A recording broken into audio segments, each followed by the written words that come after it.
Welcome. Hello, everybody. It's me, Hank, episode 212 of the Winners and Losers show, hosted by me, your host, Hank Thompson. Welcome, everybody. Yes, we're doing it again. April episode, getting one cranked out. Never going to get on track until the documentary's over. And even after that, the chances improve, but not great still, even then. Maybe, we'll see. Welcome. Thank you for tuning in. Please check out the website, tellthetruthjank.com on screen. I'll scroll it really fast. You can see it's got clips, story. This right here is what Cenk Uygur lied to prevent anybody from learning. So you should go read this. There's actually some reveals in the final full version of the film that will be revealed when I finally finish the 18-inch hot dog. Only 12 inches are finished so far. That metaphor is stuck in my brain. So I need your help finishing it. Consider help is needed to complete the film. Consider donating, please. There's links at the top. And so this is a lot of good information here. Plus sources, very important.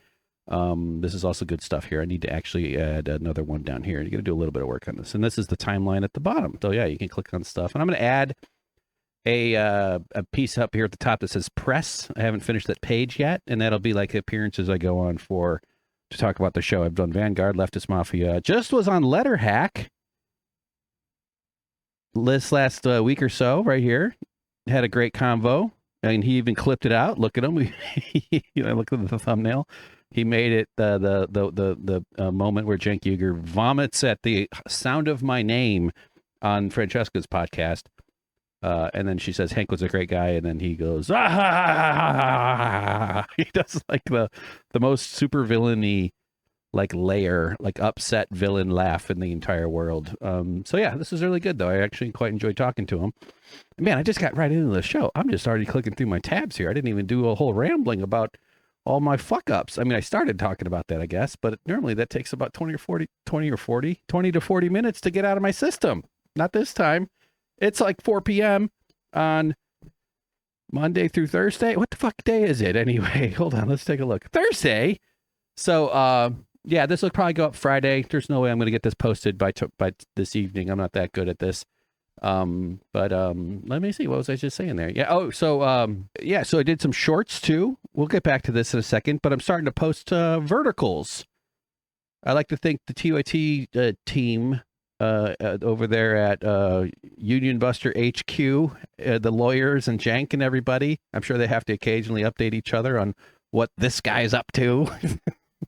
How are we going to maintain the lie? How are we going to avoid the inevitable, which is where somebody's going to show Jank all the evidence and say, so you don't, is this all lies or is what you said lies? Because these two stories don't match. And one story is filled with evidence. The other story is you lie. It's you just claiming it's true. Because which one? Someone's going to do that to his face on camera. Eventually, he's going to have to deal with this in a more direct way. But I'd like to imagine that now that I'm doing verticals, it's like that moment in the T-Rex movie where the velociraptors learn how to open doors, and then like the little 8-year-old kids are like, "Ooh, shit, we're fucked now. What do we do?" Well, you get guns. You get guns and you shoot those fucking dinosaurs in the head. That's what you do. Anyway, I got to remake Jurassic Park, but where the kids have guns. That would be called Jurassic Park America. So, okay. Wow, I'm a little overstimulated already, kind of flying off the seat of my pants, but just wanted to shout out to the LetterHack for having me on. He had me on in a year ago when the film first came out. He picked up on it and he actually did, I think, a very appropriate thing is he said, let's get on a phone call. I just don't know who you are. I wanted to see because I have, and so he actually, I think he is a good guy. I like his approach and I wish him luck in his channel getting bigger because I deserve more than 322 views. LetterHack, come on, work harder, dude. The guy does like 2 streams a day, like 5 days. I don't know how the hell he manages that. So yeah, where have we been? Well, man, I'm not keeping. If you're coming to me for your news, I'm not the guy. you're about to find out some crazy stuff. Have you heard of these tariffs? I watch this stuff all day. I feel somehow I burn myself up with energy. Like I burn energy all day. I mean, I'm tired and I'm exhausted and I'm always working on stuff for the documentary. At least I think I am. We're sending emails and working on, but kind of really prepping for this PR tour that I'm really hoping to put together. I'm already booked for 1 show, which is cool. I'll announce that soon. I don't know if I should be cagey about it or not. Oh, fuck it. It's the Punch Up Pod. That'll be good. I don't know if you're supposed to like get clearance to announce it, but it's a good show. It's on YouTube, Punch Up Pod. Small audience, but I'm sure that they'll be interested. Very excited. Layla, I thought her name was Leela, but she told me that she was a TYT fan, and they were one of her first progressive media outlets. And that's one of the things I'm like excited to talk with other people about is their own like enfranchisement / disenfranchisement journey. Not that I expect to only talk to disenfranchised former TYT viewers and stuff, but a lot of people have gone through a process of onboarding to TYT, ingesting the stuff over time, perhaps developing parasocial relationship, perhaps not, then offboarding eventually through various triggers or various sets of switches that sort of send them away. And they're attracting new people all the time too. That's kind of just the churn of online politics with these changing eras and stuff as well. But I kind of realized that I had my whole story, even though it kind of comes with a lot of unique characteristics, and I'm recklessly, in terms of my own health, decided to do this project and this process and to go through all this nightmare. It's none of this is fun. I'm so sick of fucking, nobody needs to detox more from jank than me, or baby jank himself, probably. Jesus Christ. Is there enough peyote? Is there enough ayahuasca in the Southern Hemisphere for that guy to like hopefully crack open his shell? For God's sakes, dude. Does the universe, is there a planet made of entirely DMT that Joe Rogan and Cenk Uygur could go and they could just devour like Pac-Man and to dissolve and have magical conversations and egos? Is that how it works? I don't know. I have no idea. So yes, but my decision to make this thing and to do this film and to work on this whole project and to push through it and to, I've wanted to quit so many times, and I'm just talking about the last day or two. There's so many moments where I'm just like, oh, please, maybe I could just go move to Northern California and like work at a lumber store. But I would have to, my wrists are fucked up, so I'd have to be like, I can't help. I'm just going to go get a guy, though. Hold on. I'll talk to you about burls if you want. I'm not even an expert on wood. There's a lot to know about wood. Trust me. So, but I have gone through my own kind of similar. Everybody who says, yeah, I used to be a big fan of TOT and now I'm not. Like everybody has a version of that story. And my version of that story just starts in 2007 or 6 and ends around the time, well, honestly, I wouldn't say my fanship. I mean, yeah, the first iteration where I worked there from 2013 through 2015, a little, well, not through, but like into 2015, you kind of see the sausage made when you get an inside look on someplace, but I didn't have like animosity or any sort of, I mean, it's, you know what I mean? Like I just left for my own personal reasons. And then I still ended up kind of within the orbit when I was on the Jimmy Dore show in 2016. And I still wanted to do good work I still saw worth and value in the project of working on progressive media. And I had skills in that industry and contacts in that industry, which is why when they hired me in 2018, it was like a 45-second conversation. It was no job interview. They knew I had reached out to the guy and let him know I was interested because I was really desperate for work. I had been having a really difficult time around then, pre-learning what autism was, but my whole world was chaotic and messy. My anxiety was going all nuts, and I went through a period of about a year and a half where I was scared of dogs. Just any dog. I never was scared of dogs. Grew up with dogs, always had dogs. My dad has dogs, big lab. He has different dogs now. He has a Griffin, I think that's the brand. And he got the same dog. The one dog got old and was about to die, and then he goes and he gets the exact same make and model, just a different year. He's very loyal to the type of dog he drives. That's from my stand-up act. Why did they just do that? Why did I even just admit to it? You fucking moron. Anyway, easy interview. Super thrilled to go back, and that's when they made me sign the independent contractor agreement, and that's the moment this story starts, is where, or at least this process started, where I was just like, hold on, I'm doing fucking full-time video editing, and I'm not getting benefits, and then that's actually kind of how this 2-minute trailer starts in the film. So please check all that out. I didn't mean to ramble about this stuff. It's just that's what's on screen. So that's what I'm talking about. So we're talking a little bit today.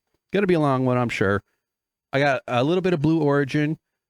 Sort of want to do a deep dive in terms of settling into some of the videos and the content that's online. I'm only going to address currently today, I'm only going to address the brewing, or maybe it's already run its course, but this this notion that it was staged or faked somehow because of how the door was opened. I'm here to tell you, I don't believe it was staged or faked. Oh, staged, yes. Faked, no. Different things. One is much more reasonable, and one is just not. There's no way it's fake. They flew up there, they flew down, and they landed. That's the thing. We do that. Humans have been doing that really well. Thanks to big-ass government spending for many, many decades, and now the billionaires get to swoop in and assert their right to our the destruction of our lands in order for them to be not any better. What the fuck, man? We got to limit wealth. We have to stop these monsters. Workers need to assert control over the planet out of literal planetary defense. Anyway, I'll get back. We'll circle back to that one. We'll loop it in. We'll loop it back in on that one. So we got Blue Origin stuff. We got a lot of TOT shit. Kind of. I was gonna go through a whole on. Francesca got fired. That's probably the biggest event that's happened in the last month or two. You know, if you're on my show, if you're following my shit, you're watching this, you're certainly aware of that. Weird if this is how you found out. I played a minor role in it. I kind of got Francesca fired because I put out the "You look like a bitch" video. Because you look like a bitch. You know what I'm saying? You look like a bitch. That's what it is. I didn't think of it as I think it was members only content or something, but I don't know. Yeah. So, I mean, she was on her way, like, she was in overage. She was in stoppage time no matter what. It's not like but my clipping it out helped accelerate the process a bit. Although I think there was already, she had already brought up my name to Cenk in December, and I do actually believe that had a factor in his decision to fire her. Stuff happens so fast right now. The shit that Trump is doing, the nightmare stuff that's going on in the society, these masked goons, these government fucking armed goons are, kidnapping people and sending them to torture slave dungeons that are extermination camps because nobody comes out alive. Like what? It's terrifying. It's horrifying. And not to mention all the domestic unrest, the cost of living crisis. I hate that phrase, cost of living. Why the fuck should living cost anything? Nobody consents to be born. Nobody consents to exist. I think as a philosophy, one of my own personal philosophies is because nobody can consent to exist, it's not something you can ever agree to or disagree to. You can't turn it down. Our obligation as those who already exist, and I'm saying this as someone who's not going to reproduce, you're welcome, is we owe them a good party. If we're going to force you to come over to our party, this planet, we owe you the beauty, the joy, the experience, the health, the good fortune, the richness of Earth belongs to everybody. The Earth is rich. No human is rich. The only thing, wealth is stolen Earth, gathered up through entropic gathering forces, tightening of entropy through labor and intellectual information labor and physical labor. The Earth is rich. It's ours. It's everybody's. And people don't want, I want to live in a world where the abundance that we all get to experience is each other's peace and joy and happiness. That's what it is, man. It just fucking kills me. This planet is heaven. There's nothing else like it in the universe that we can find, although we did just detect some planet that might have microbes, which would be cool, over 100 light years away. Sorry. I'm going to be a little sniffly. If you watch the LetterHack show, I was also a little bit under the weather. Throat's feeling better.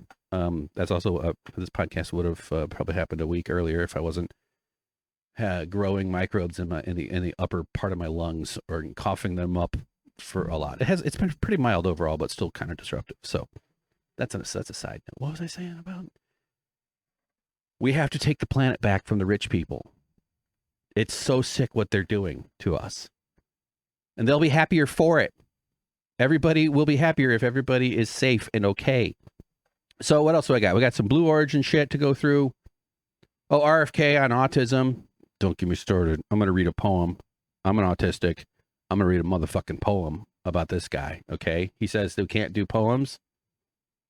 It's insane. This is part of the eugenics now that we're doing. The parallels from the 30s, Germany in the 30s are ramping up. I'm going to turn my fan up just a bit here because I closed the window, which makes the room get steamy because it's So yeah, that's it really pisses me off. Chris Cuomo, I might skip this one. This is Cenk Uygur. This video is very funny. He has announced the rebellion movement. I'm not sure that's necessarily even Cenk's phrase, but it's popular polymarket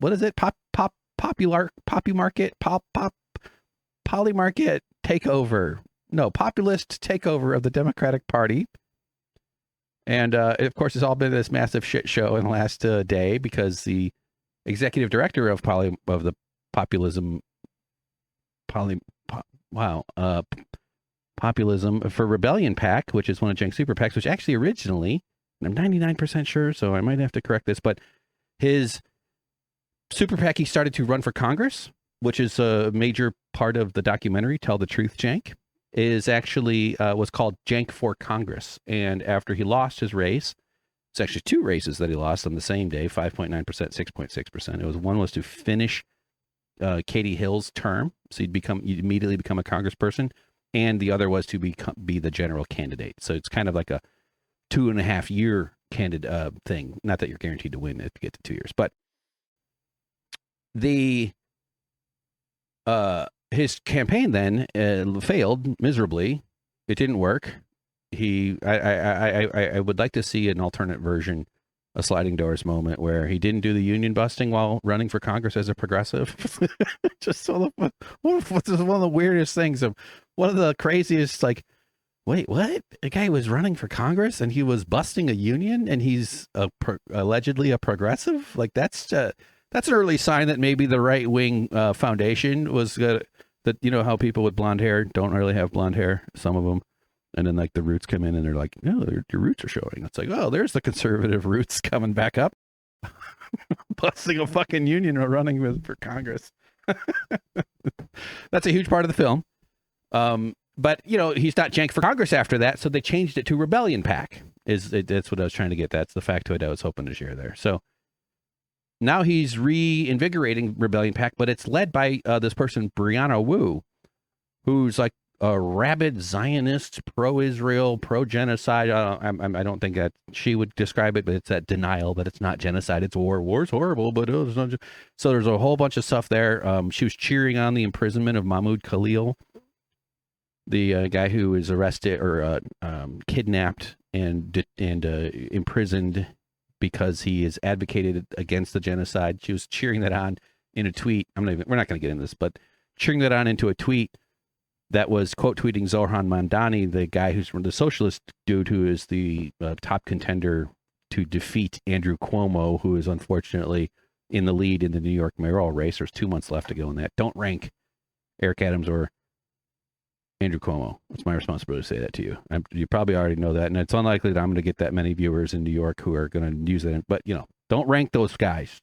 Rank the others, and in fact, all the other candidates should drop out, coalesce behind Zohran, keep Andrew Cuomo out of the New York mayorship. But anyway, so this Brianna Wu's going after Zohran and showing that she's for imprisoning people for speech in America on behalf of Israel's genocide machine. And so a lot of people are pointing out that this isn't very much of a rebellion. She's kind of an odious, toxic type of personality, it seems like. And it seems like she's pulled back. Why am I getting into all that? So this episode's funny, or this little video is funny because it's just Geraldo Rivera being a dick to Cenk. Hello, it's Hank. Sorry about the awkward edit. I'm making this. Oh, hold on. Hello, it's Hank. Sorry about the awkward edit. I'm editing this in DaVinci, and I skipped over a bunch of the stuff I was previewing. So in the next episode, we're going to go to the Elizabeth Warren thing where she got uncomfortable talking about Biden's mental fitness. Interesting moment. And I had prepared multiple instances of competing narrative between Cenk and Sam over Cenk imposing some sort of restriction or, you know, I don't know if discipline's the right word, but Sam disagreed with Cenk's characterization. And it was interesting. There's 4 different instances. We didn't get to it in this one. We'll do it next time. And also I skipped the autism RFK stuff. We'll do that next time as well. Hope that's not too confusing. Thank you for watching and listening. Hope you're doing okay. Here comes another awkward edit. So, and then I got some more stuff. What else up here? I got some, oh yeah, Emma and Francesca talking about unions regarding the TOT stuff. That's my beat. that's what the film's about. I have both a interest in it as a personal level, but also like I'm making a documentary about unionizing this company. And one thing that people need to know, though, by the way, TYT is not fully unionized. It's only roughly 15 people, which might be about 20 to 25% of the workforce, or it's less than 25% of the workforce. I don't have any updated info about how many people work at TYT. Somewhere around 75 is a word we hear. But one less now that Francesca's gone, although she was never a full employee. She was always only a contractor. So that's essentially what we got, I think. I think that's about it. Yeah. Yeah, that's about it. So let's get into it. LetterHack, YouTube Shorts. Check out the interview I did. It was a thrill. Well, let's just watch a couple of these YouTube Shorts. Here's the one where this one has 1.9 thousand views. Oh my God, that's a big deal. Longtime contributors who were editors, like Hank. I remember Hank, and like the fact that, you know, he helped start the TYT union and now has obviously nothing. Okay, but I knew Hank was such a great guy, and Emma and Ben are such. I'm just saying. I'm telling you. Look at how evil his eyes are when he gets angry, when he gets upset. It's so crazy that this is where my TYT story went. So, my dream in the world in this whatever the fuck it is I'm doing as a career. I think I'm drawn to the documentary stuff because hopefully what I can do is work on one video that takes like 4 years as opposed to posting all the goddamn time. The posting kills me. I never know what to say. I never know if it's going to be right. I stress out about it all. I think if you're popular enough, it kind of doesn't matter because you get that, like, it's more the persistence is more important than getting all the words perfect in the, but actually here, let me update. Yes, I love it when it works like that. But it would be so wonderful to not have to do any of this shit. Now, I'm not even saying necessarily have someone else do it, although that's okay, I guess, if they're well compensated and they feel they have, you know, whatever. But to just not and never have to fucking touch a computer again in my life. That's my dream. I'm so sick of this stuff. So, obviously this moment's going to be in the film for sure. And then here, let's, just another quick little short I posted, see, I think companies are kind of longer. This is former TYT employee exposes the truth. Because this isn't you bitching and moaning. This isn't you being a whiny little ex-employee or whatever. That's what I do on the podcast. That's what I'm doing right now. This is a very noble thing that you are doing in the name of unionizing and labor organizing and workers' rights. Correct? I like to think so. I mean, I feel driven by the See, I couldn't just be like, yep, it was noble. Very noble. I think that's why I couldn't just answer like that way. I appreciate what he said, though. Principles. I mean, thank you. I wouldn't have you on the show if it wasn't that. I know. If it was just somebody whining, it'd be like, good luck. Yeah. Like, it's the same. It's the sort of the same principles I felt I was going to live when I moved across the country to work for TYT in 2013. Like, I was a fan of the show way back to the O's. You know, the notion of speaking truth to power and standing up to for the little guy and calling out the BS in the world and like kind of not too hard to identify a lot of bullshit going on in this planet and in this society back then, these days, always. And I think that's where Cenk was able to sort of stake his claim as a progressive, is to be against George Bush and then to be disappointed by Obama and to publicly advocate for higher taxes and Medicare for all and, you know, stuff like that, being cool with gay people, having rights. And like that sort of progressivism is pretty like these days, that's very low bar progressivism, I'd say, but not, I don't want to, I'm not saying I was hoping to stop it at any of those stages, but we've all kind of gone through a maturation process. And what a reasonable man. And I don't mean the LetterHack. So, you know, we'll see what happens. I'm not sure if this is worth my time it translates into new views or something, or clicks on the website that get to the donation page or whatever. I feel like I probably would be doing myself a lot of favors by just doing like short, you know, 5 to 10 minute clips and then post like 6 of those a week. Could probably bang that out in a Monday if I actually just sort of tried that. But I just, you know, I gotta do the ramblings. Let's do this one. I want to show you the star effect here. Not sure why. I did it, but there's a Starfield effect in the. No, I'm not talking about the terrible video game. In Longtime DaVinci, contributors, which took a lot of messing with. So I made this in TikTok, and there's 4 different videos I had to stitch together in TikTok after exporting 4 different videos using 4 different. Well, actually, it's 3 different exports, but then it's split into 4. So, but 3 different caption formats, because TikTok's editor, you think about all the money, all the resources that a company like that has, all the time, all the users that they have using it, that they would have it nailed by now. How, like, it's so buggy. It's better than it was when I was doing TikToks like 2 or 3 or 4 years ago. I have done some before.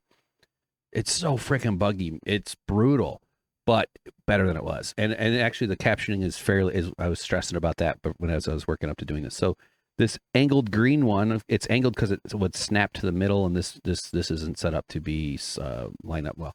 But if you look in the space behind and below, up and above here and below, there's like stars moving around, messing around with all the DaVinci effects in this effect called Starfield. Is this good podcasting? No. who were editors, like Hank. I remember Hank, and like the fact that you know he helped start the TYT union and now has obviously He helped with nothing. If you go back on the channel, there's a video of me, or it's in the Francesca, one of the Francesca episodes, like January, February. It's buried, but I go through like my all my my performance review and a bunch of ways that I helped with the company. Clearly, I did a lot. I mean, this is something that Matt Strackbein brought up, like kind of calling this a lie, which is and technically, yeah. I mean, I definitely helped with other things. I produced the Troubadour show. I think that was in 2014. If you were in LA at the time, did a lot of work over the years, but yeah, he really isn't happy with my contributions to the company, even though you'd think that one of the people who unionized the company, where he brags about how great a relationship he has with the union there, that he would not be filled with such disdain for me. I mean, of course, we all understand he hates me, blah, blah, blah.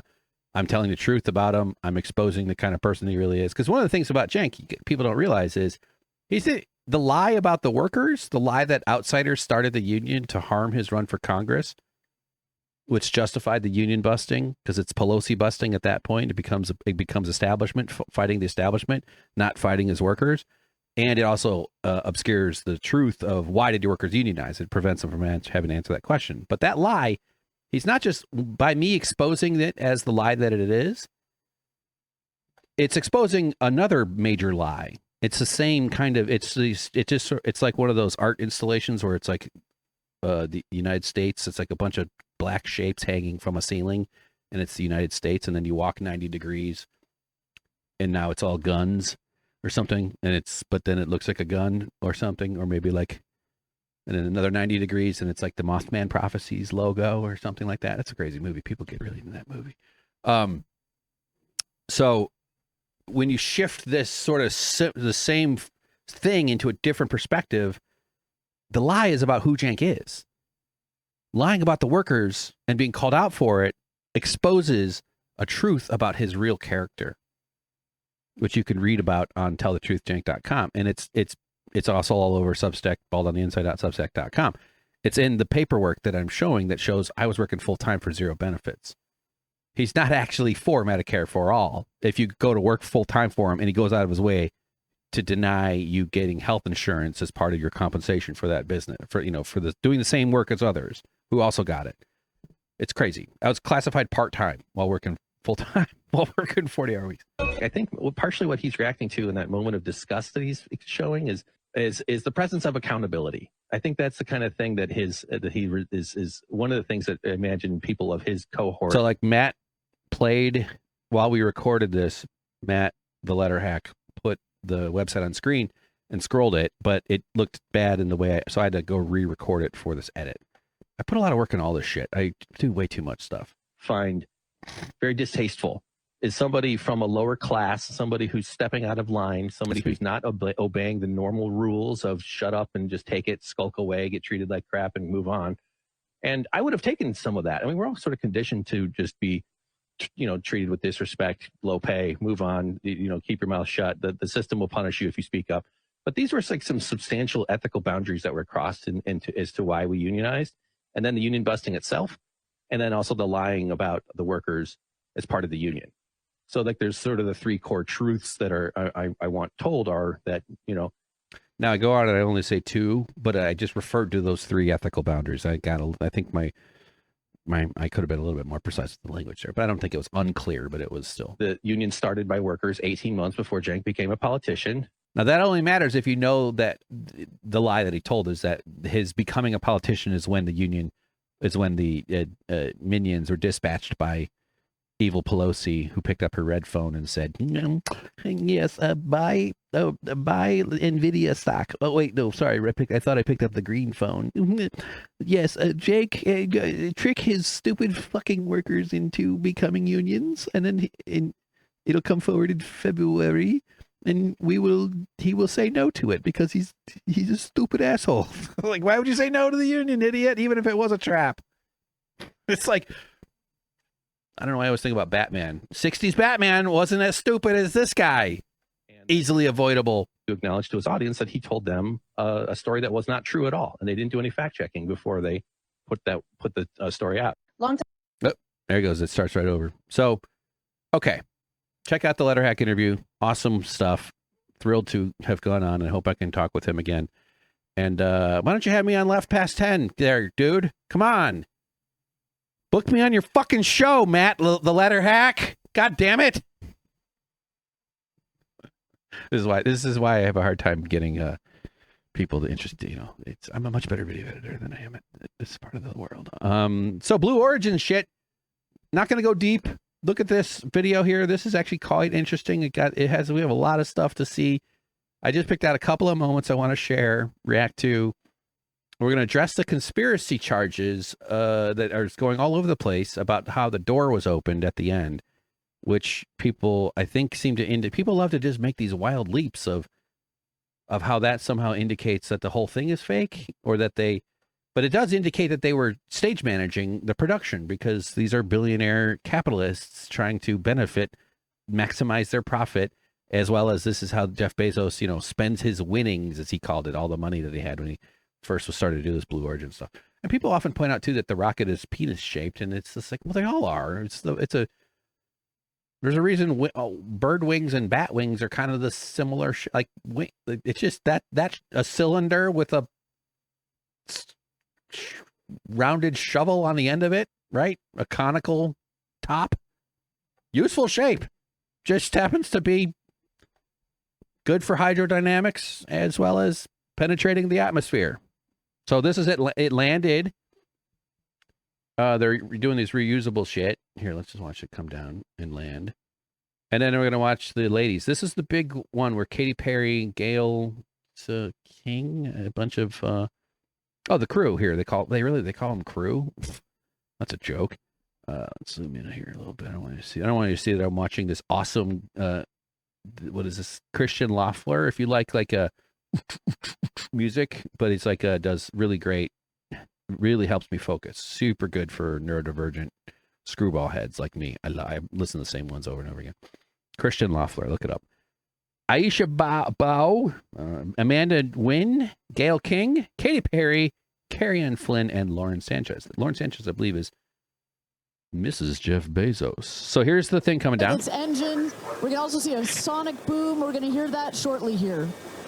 A lot of sonic boom. And remember, this is something that had never been done before until just a few years ago. Truly the stuff of science fiction that you're about to watch in just seconds. In terms of the economics, reusable fuselages is a big deal. There it is. Big strong burn right at the very end. Oof, we're gonna fuck up the moon so bad with these. All the flights that they want to do onto and off the moon. Moon dust is a massive problem. Moon dust is electrostatically charged, uneroded, which means it's super gritty. It's sharp. Earth debris and dirt, sand is getting blown around by wind and water and all kinds of shit. So it's always rubbing and it gets smoothed out. You can find certainly little sharp bits here and there, but like the moon dust is very fine, very sharp, goes everywhere, difficult, and there's far less gravity, and rocket thrust, that propulsion is going to blast that shit all over the place. It's a massive engineering problem. There's experiments with doing like the suits that the astronauts wear. Those guys got sick. It gets in your lungs. It clings to everything. It wore holes in their like space suits because it's super abrasive. So moon dust is one of those, like, this is also sort of relates to the Mars missions that are going to go on. I mean, there's more erosion on Mars because there's wind and sandstorms and stuff, but the dust effect, having to deal with these different planets, your moons, I know, but like these different environments, these different ecosystems, ecos maybe not the right word, but creates all these interesting little things that we wouldn't necessarily consider. And moon dust is one of those big ones that people who follow science news like I do are up to speed on. But they're going to have to come up with ways of building rocket pads that are really wide, maybe. And yeah, but it's a huge deal. But that just showed you, like, the way this is Earth, obviously. You can certainly make dusty shit happen on Earth. Booster touchdown. And booster touchdown. Welcome home, New Shepard. That's what I say when I have sex. It's been so many years. Oh my God. Now, the capsule, which I think they nicknamed, trying to think of a wiener joke that wouldn't get me canceled. Let me just skip ahead here. So those are like the Okay. So what's great here, I'll shut up. I probably won't, but they had the audio playing from inside the capsule. And remember, our crew, I think 2 of them are actually like real scientists, but our crew, these 6 brave astronauts who penetrated space, they took up space. That's their slogan. We took up space. That's what they're promoting it. You guys doing fine on Earth, okay? The rich people. You got enough fucking space taken up down here, okay? Could we just back off that shit? Anyway, you can hear him screaming like crazy inside this capsule as it's coming down, and it goes through a couple of stages of release. So it's falling pretty fast. Free fall can't be a very comfortable feeling inside one of these things. I mean, maybe they're still feeling, but I doubt they're feeling very comfortable. I can't necessarily fault them for screaming. I might be screaming myself, but it's pretty funny. All right, shortly here, we're waiting to see the drogue parachutes deploy from the crew capsule. Those are like the guide parachutes. There go the drogue parachutes. So you hear, now, an explosion just happened. This thing, I think they have explosive bolts. I don't know the engineering of this one precisely. But in space travel, a lot of times they have bolts that are designed so they can release things quickly. Of course, that sends debris out there, too. The debris issue surrounding Earth, near Earth orbit, is another one of those major engineering problems. It's probably going to cause a lot of major issues. But let's just back it up 5 or 10 seconds. That's 10 seconds. Let's go again. All right, shortly here, we're waiting to see the drogue parachutes deploy from the crew capsule. Those are like the guide parachutes. There go the drogue parachutes. Just free falling right there until those drogues came out. And then So next will be the main parachute. The parachutes are going to catch the wind up there, but those parachutes are just to pull out the main parachutes, from what I can tell. And then, but they go through like another sort. So now they're going a little slower than free fall. So, but in the moment between these parachutes pulling out the big parachutes, they have to free fall again, because suddenly all the aerodynamics don't work for it anymore. So it goes to an acceleration moment before the big ones catch. So then, it's sort of like this weird drop. Again, I don't blame them for screaming. It's like being on a crazy ass roller coaster. Shoots that get pulled Right out. here. So Hear that screaming inside the capsule? critical moment though. If those parachutes don't catch properly or they get twisted or something, big trouble. And wouldn't that have been nuts if the guy's wife got flattened in his space company ship? I mean, they've done a bunch of these flights before. If you just go to the Blue Origin website or on YouTube, you can see all these other flights and shit. None of that's fake. So let's watch this part again. We're back up 10 seconds. Next will be the main parachutes that get pulled out. Hear that screaming inside the capsule? And all 3 parachutes reefing. And then it slows down to a gentler speed, which probably is when they can breathe a little sigh of relief too at that point. It's got to be an intense thing, man. I hate these fucking ruling class monsters. I hate these people, but you know, I can still watch this as if, you know, human beings in a very strange thing currently. I want to watch that one more time. 10 seconds. The capsule. And all 10 be the seconds. main Here we go. parachutes that get pulled out. Hear that screaming inside the capsule. And all 3 love parachutes it. reefing. There we go. So now I'm not sure their speed. They land. I do want to see the landing. All of this simulations going through all. I have gone through all of Double this speed. training. They put you in the capsule that simulates all of this, including the sound. And when you hear the motors of the parachutes pop out, that is the best moment in flight. Because I know Blue Origin does everything they can to make this as safe as possible, and you'll have an impeccable safety record, but it still has to feel really good when you know that you're coming back to Earth with those parachutes fully deployed. Now, if one of them pooped, this is the part where the poop would not be. They'd be realizing it. Just over our shoulder here. So here it comes. Going to be landing north Now and watch east. It'll hit. I thought that it landed hard when I first saw this. It actually does a sudden deceleration boost right before it lands. So it has some thrusters below it that go and creates this pillow that it lands on. Probably still kind of a jarring landing, but because even just imagine falling off your bed. I mean, you can get hurt tripping and falling from a standing height or just rolling off your bed, right? It's easy. Humans we're tough in a lot of weird ways, but we're also super fucking squishy in the scale of physics. When that CEO guy with the billionaire, and the only sad one was the kid, the 19-year-old son of but that Titanic, what's it called? Ocean Gate. I did a bunch of stuff on the channel about that. The physics that they were playing with were very, very, very scary and dangerous, which is why you got to get it right. And they didn't. And but not a bad way to die, being compressed like that. Just your nerves don't work as fast as the moment of death. So I would take that, to be honest. But anyway, so we'll watch it as it lands and just we'll probably go through it again. But as it hits the bottom, right before it hits, you'll see like the thrusters below the thing go off. Of the launch pad coming down softly and beautifully. 500 feet.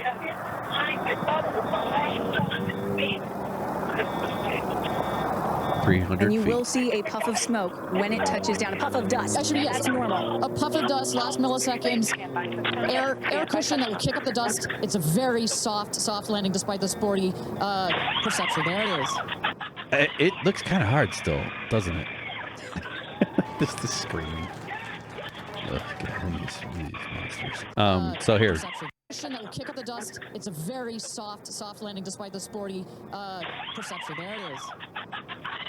Yeah, even watching it again, it still seems pretty rough. But we're gonna go real slow. Sound is gonna be awful. Let me. Off the dust. Okay, muting it. Hang in there. It's coming up.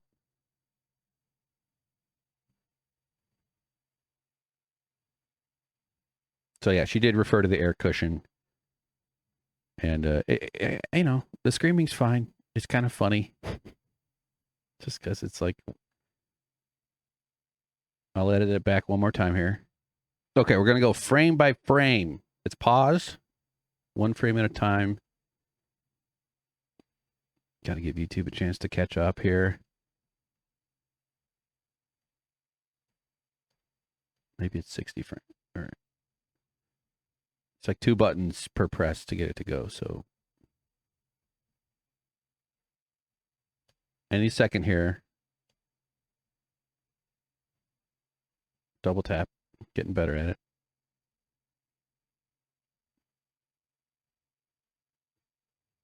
Come on.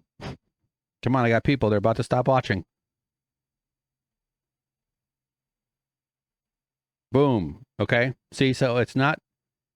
I can actually go backwards. I don't know why I was being so... Look at that. One frame. Boom. So you see, there's like this downward push. It's probably 5 feet off the floor, off the ground. More. And so... Yeah. I imagine it's softer than it looks, just because that air push sends all the dust around. So then we go, ah!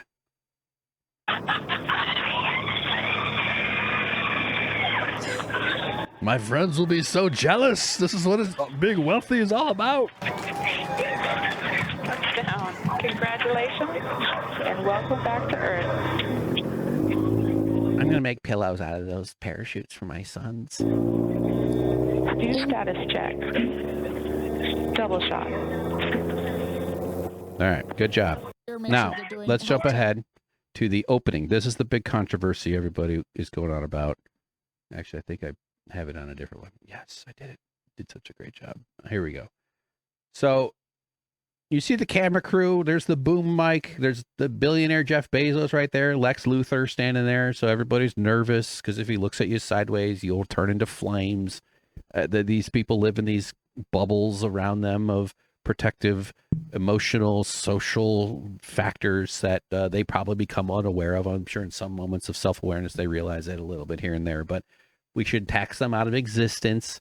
Nobody should have more than $400,000. I'm joking. I would raise that to maybe $1 million or $2 million in our current world. Maybe as much as 20 million. Even if starting where we are, cap it at $1 billion, the world would be such a better place if that's what we did. And I think that's an absolutely a monstrous amount of money for any single person to have.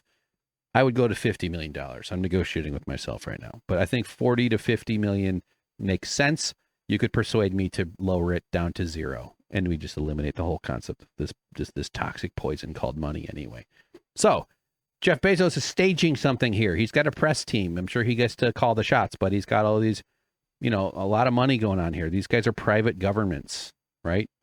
So they're able to call the shots, fly to space, send their wife and other rich people up to space.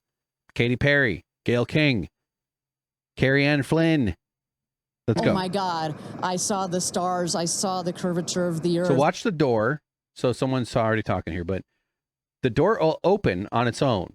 And this is what people are saying means that this whole thing is fake, or is that but it's not. I'll tell you why they have the door opens, because they can open it. One of the first big disasters in space, I don't know the names of the guys. Tom Hanks talks about it to his son in Apollo 13. Dad,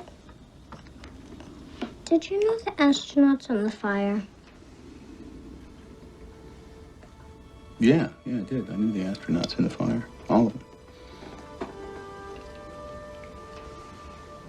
Could that happen again? Well, I'll tell you something about that fire. A lot of things went wrong. The door. It's called the hatch. They couldn't get it open when they needed to get out. That was one thing. And, well, a lot of things went wrong in that fire. Did they fix it? Oh, yes, absolutely. We fixed it. It's not a problem anymore.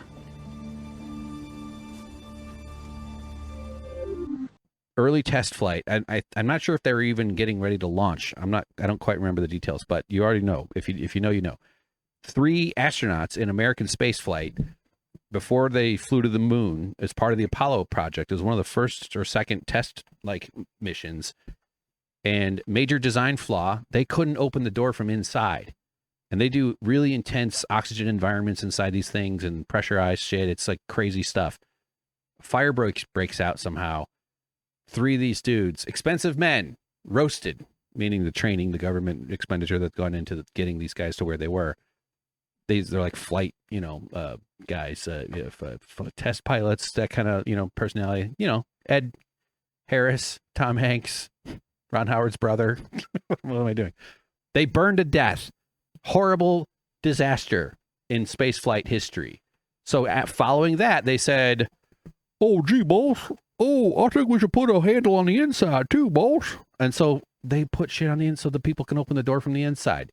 It makes complete sense that someone in there was able to open the door before they did the moment where the billionaire fucking loser who has nothing to do with it and is just a union busting scumbag monster who ruins the society, whose yachts have yachts, wanted to do his little photo moment. His wife's in there. Maybe they're all his wife, for all we know. If he chose it, it would be so. So watch the door here. What's going to come out of They're probably feeling a little antsy, you know. Oh, there it goes. It opens. Her mouth. Now, but really her heart. When And is that, oh shit! No, close it. Jeff See the Bezos lady out in the there black by the onesie? capsule? Kinda That's hard Jeff to see. Bezos. out of We'll be right in there, ladies. You did great, honey. Okay. Yup. All right. We'll extinct a species of salmon tonight for dinner. That's my Jeff Bezos impression. So this woman here, you know, if you're talking to Jeff Bezos, your life is in danger. You got to say all the right things. One nod and the snipers on the hills will shoot you. This is how these people work. I'm being satirical. I got a cough. Hold on. her mouth, but Okay. really her heart. So see, all right. So there's the lady with the white thing on her back. I'm not sure, you know, whatever that says. And they're getting the camera crew going. Oh no, no, close it. Wait, no, it's not ready. Get back in there. What if they had diseases from then they came back? The Apollo missions, the first ones, I think, or maybe all of them, but they had to like stay quarantined for like 3 weeks because they didn't know if they'd have germs from moon, and then we'd all turn green and get little, oh, we're aliens now. They didn't get. They went up and they, you know, were annoying and then came down. I think they're in orbit for 11 minutes or in space something for 11 minutes. So that's all it is. And then he wants to do his little stage mode where he goes in and is the rescuer. The artifice of wealth, the artifice of power. This is what ownership allows. This concept of having authority to destroy, authority to sell, trade, destroy, use, exploit. But no, I wish ownership came with the notion of responsibility too. It doesn't seem to really do that. That's kind of the whole notion of it. And the way you eliminate ownership is you equalize it. Because ownership as a concept is about exclusion. It's about having something that someone else cannot have. It's really, it's one of those like fundamental things in our world that people don't tend to not interrogate. But he's the owner here. He gets to call the shots, and then they have to stage this little moment. I think it's kind of stupid. I get kind of the idea of like, wait for it. Wait till the camera's ready. But it, like, if they want to come out, let them out. It is. So once the door opens, now it's just clear that they're staging a photo op, but it's not a fake flight. It's not at all a fake space thing. They're using all this technology. They have a lot of money. They're benefiting from the collective, from the both the public good of NASA and other aeronautical innovations throughout human history, as well as the private. I wouldn't know if I call it a good, but you know, there's a lot of resources behind all this stuff. So it's not fake. It's staged. It's that's the artifice of it. Bezos out there right by the... But watch the lady panic. Let's just watch it one more time. Watch the lady in the black onesie panic when the door opens. Oh, I'm so sorry to open the door, boss. What's going to come out of out of her mouth, but really Get her back heart. in there. And is that Close it. that Jeff Bezos out there right by the capsule? Kind of hard to see. That is correct. That is Jeff Bezos, our Hey, you're doing founder, great. on the left as well. What kind of polar bear do you want tonight? I'll have the left eyeball if you eat the right eyeball, okay, honey? We'll fly it in on an army of robots. As Sarah Knights, our crew member 7. I bet his eyeglasses are worth like millions of dollars. You know, he's got like $17,000 eyeglasses on. They're such suckers, these rich motherfuckers too. I have no idea. Having a chuckle. And I just want to thank our viewers for joining us. NS-31, New You're Shark's welcome. 31st mission to space, our 11th human space flight. From all We did it. parts of this flight, for the booster, for the capsule, for our astronauts, a completely successful flight, one of the smoothest flights we've had so far. And we're now just awaiting the opening of the Here we go. hatch, so The we can hero get has some arrived. views from our 6 new astronauts. He's actually holding a tool. One of the rarest things and you'll see in human society is a rich person holding a tool, doing something that has doing something with something that has a handle, that has a fucking purpose. This is my decorative mallet, but I built this out of garbage I found on the sidewalk on the curb, but it's got walnut wedges, by the way. It's really beautiful. I love that thing. My wrists are fucked up, but that's a woodworking. I mean, the size is leave a comment if you want me to explain why it has this big cartoon hammer. Why woodworkers use these huge hammers. I'll tell you. It's a fun story. It's not at all. I want to tell Sam Cedar about that someday when he and I get back on the phone to talk about woodworking, because we're woodworking besties. So he's actually going to do something with a handle. The whole purpose of wealth is that other people do stuff that has tools. All the labor, all the risk people put their bodies through, the danger, the wear and tear for piddly little wages, so that it can flow through this magic of ownership all the way up to their bank accounts. Doesn't even exist as real currency anyway. It's just fucking computer code. And they can command armies and destroy people's lives like the way Elon Musk is doing right now.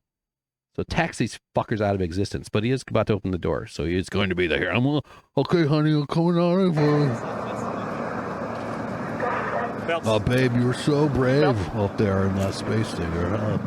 And I would imagine Lauren Sanchez in seat 1 will be coming out first. That is correct. They'll go. She's in seat 1, which is next to the left. The left window there.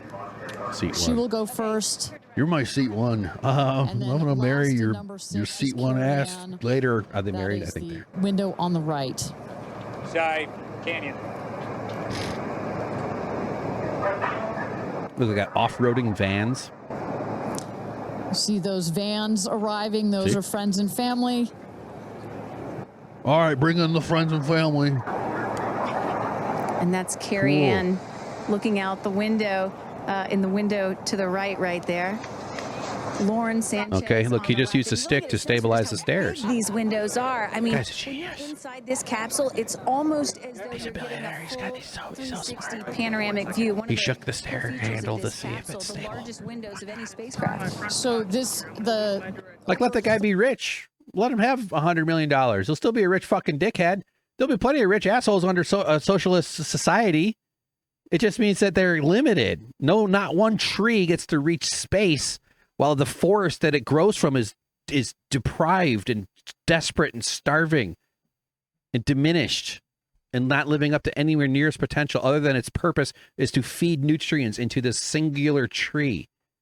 One of my metaphors for wealth is space and stuff. I gotta keep going. It's a fucking hour already. Good God. Come on. third of the surface area of this craft is windows. And that's on purpose. There were many meetings with our founder, Jeff Bezos, where our engineers brought him some windows. He said, nope, make them bigger. Yes, founder, we'll put windows on it for you, founder. You want a penis head with windows? You got it, founder. But, sir, please, we got to explain something. Come back. Nope, that's nice, but make them bigger. And what you get I here... just need the windows bigger. Why is that so important? So many of our astronauts have said, when I got out of my seat, I looked at outside my window, and I turned around, and I looked at the other 5 windows, and my brain created a panoramic view, a panoramic photo of it, because so much of the capsule is windows, and it makes for just an incredible experience. Sarah. A cobalt mine collapse? Yes! You mean you got to wash the blood off the cobalt? Oh, God, my stock price will dip for half a second. I'm ruined. Uh-oh. Good? Okay, here we go. Okay. Here goes Jeff Bezos. So watch the lady before he gets the permission. They're getting permission. So she's checking with somebody. Look at her put the thumbs up. She knows what's up. They're producing a show for this guy. This is a high school theater gymnasium with a stage that they built for the fancy boy. This is a little boy birthday party. The rich boy in town who's got the pool and the big balloons and stuff. Right? Mom has these fancy crystal bowls of red, like richer than everybody else. And so everybody's nervous. It's exactly what we're seeing right now. It just happens to be with space toys. So this woman, she's getting confirmation with someone she's worked closely with. They've planned this out. Thumbnail. You ready to do the shoot? Camera's ready. Ready to roll. Got it. Good. Here we go. Thumbs up. It makes for just an incredible experience. Ready? Okay. Good? Okay, Go. here we go. I think the black Here screen there goes Jeff people are also Bezos pointing to out is open the part of hatch. Look at him. All by himself. A little bit cocked him. Look how fast it goes. Oh, shit. Sorry. You didn't really close it again. Come on out. Wait, he said they didn't really... You didn't really close it again. She didn't really close it again. So like I see. So when they told her to close it, they didn't latch it. Okay, this is great. That's so funny. Let's turn on closed caption and see if it picked up what he says here. All right, here goes Jeff Bezos. She didn't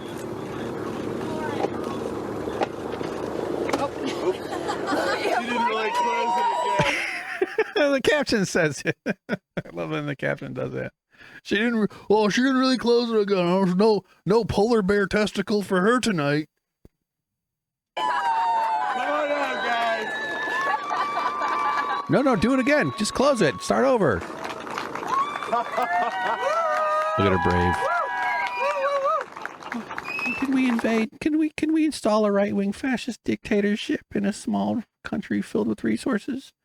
Can we grow bananas on their plantations and make them our bananas, please?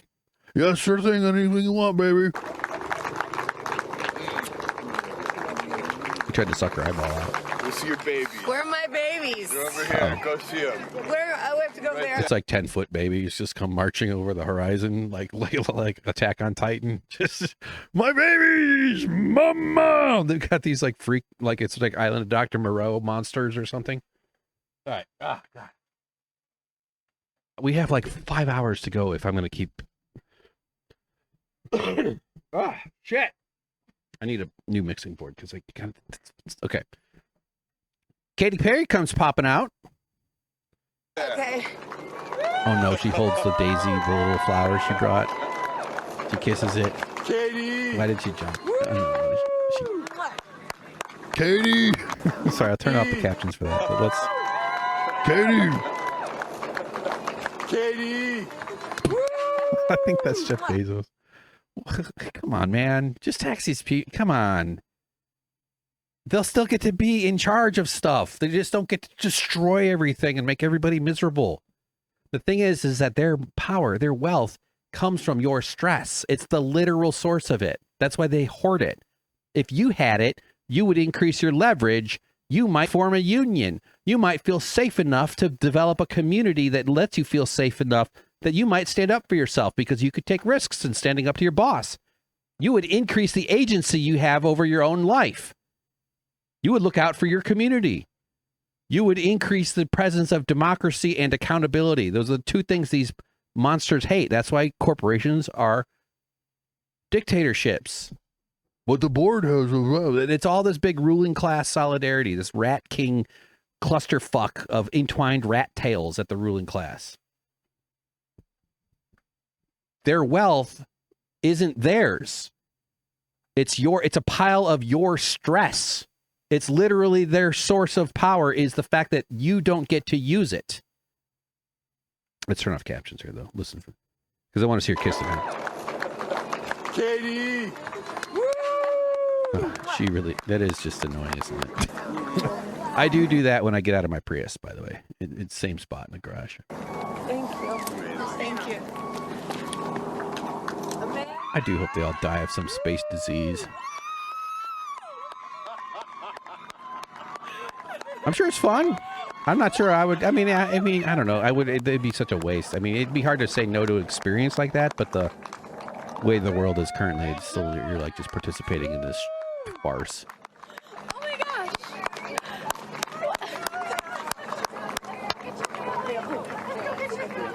They should all get to slap Jeff Bezos.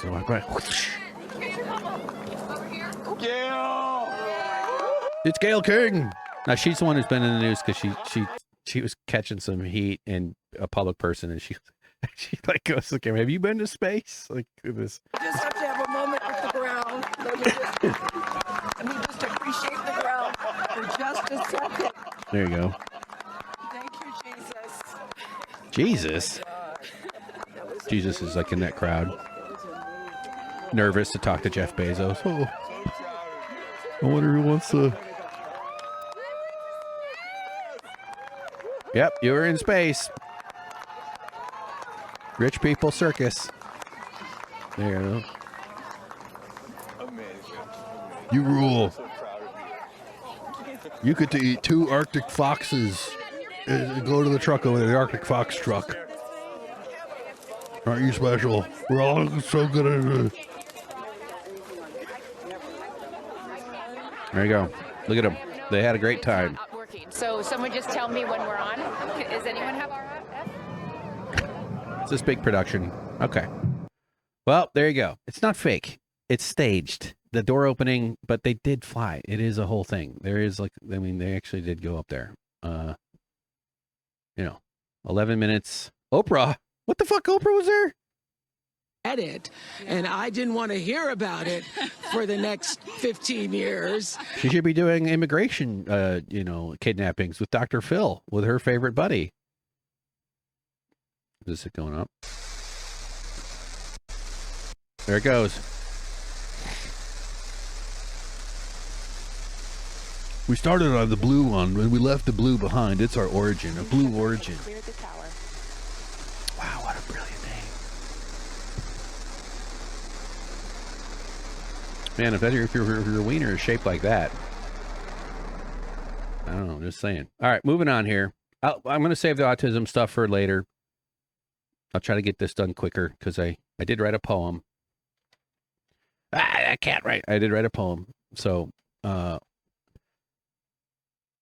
this motherfucker doing eugenics against autistic people. Fuck you. Fuck you, RFK Jr., you piece of shit. How dare you? How dare you, you idiot. Just amazing. So let's jump ahead here. Chris Cuomo welcomed his best friend, Cenk Uygur, my former boss, onto his program to announce the new salvation maneuver Cenk is doing to save America, thanks to America, by pushing for populist candidates. He's already got Ro Khanna, or as Dr. Phil called him, Roy Kahana, signed on board. Roy Kahana. I'm sad. I'm sad for the country. Ro Khanna is actually featured in my film, Tell the Truth, Cenk, when he went on CNN to talk to Brianna Keeler to defend Cenk. He wasn't defending the sexism, but he was defending, it was in the middle of the maelstrom that had developed around Bernie Sanders' 2020 candidacy, but 2019 is when this happened, in December of 2019, in mid-December. And Ro Khanna, being a loyal soldier to the cause, he was also one of the co-chairs of Bernie's campaign, along with Nina Turner and Ben Cohen from Ben and Jerry's Ice Cream.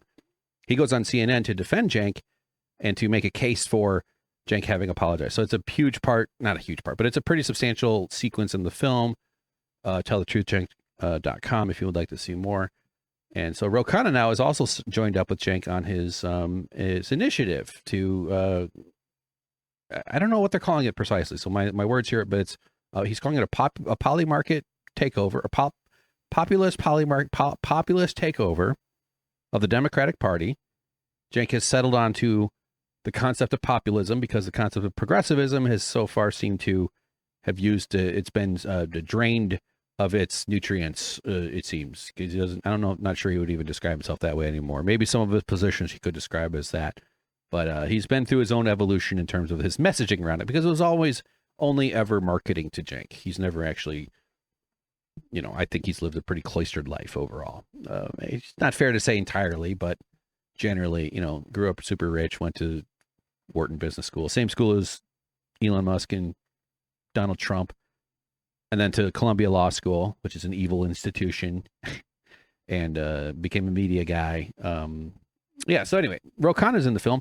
The other person he's gotten to sign up that's been announced is Richard Ojeda, who is a really strong union supporter. And I'll be very curious if he ever learns about Cenk's union busting. That will be an interesting thing. I don't know how he'll find out. Maybe somebody from his district will tell him, or maybe I'll try to get in touch with him, or maybe somebody, internet will just sort of, it'll make its way to his desk. But I think Richard Ojeda means what he says when he defends unions. I was looking at his Twitter. It's filled with very strong defense in support of unions, which is cool. Anyway, I'm getting too rambly with this intro. Chris Cuomo, brother of Andrew Cuomo. I think Chris Cuomo was booted from CNN over a scandal involving... Did my throat just burp? That was weird. Scandal involving him engineering positive coverage of his brother, I believe, is where that shook out. And so I think there's some other stuff, but since I'm not super confident, I shouldn't say. Anyway, he introduces Cenk, but this whole clip is funny because it's just Geraldo was there for some reason, and Geraldo is just being a dick to Cenk about it. So let's just watch it. I would argue that President Trump is making it easy for the Democrats to show that they have better ideas, but that party seems determined to get it wrong. They got Bernie and AOC running around the country selling that government is the solution to everything, socialistic ideas. They have their lawmakers running to El Salvador when they didn't go to East Palestine. That's amazing. Is that really? Wait, what the hell? That government's the answer to everything? Yes, that's exactly right, Chris Cuomo. Americans struggling under the oppression and burden of everything being incredibly expensive, hoping their elected representatives do something about it, is characterized as government being the solution. Yeah, we should just let the billionaires run wild. Maybe they need a little bit more freedom over our lives, Chris. The socialists, shut the fuck up, dude. Sorry, that set me off. I mean, WTF. The California governor, Gavin Newsom, he said, and I'm sure he thinks that this is a campaign of candor for him. I don't know what the Democratic Party is. Here's what he's getting wrong. You're supposed to know, my brother. You're supposed to know. If you want to be a leader, you can't just go on some listening tour. Leaders lead. They have a vision. They do know. So I guess he's saying he's out. So then who's in? I'll tell you who wants to be in. Co-founder of the Young Turks, Cenk Uygur. Just an hour ago, he launched what he's calling a rebellion movement. I'd say that's redundant. I think he just needs rebellion. He is certain that he knows... Wait, rebellion and movement are redundant? Movement. I'd say that's redundant. Just an hour ago, he launched what he's calling a rebellion movement. I'd say that's redundant. I think he just needs rebellion.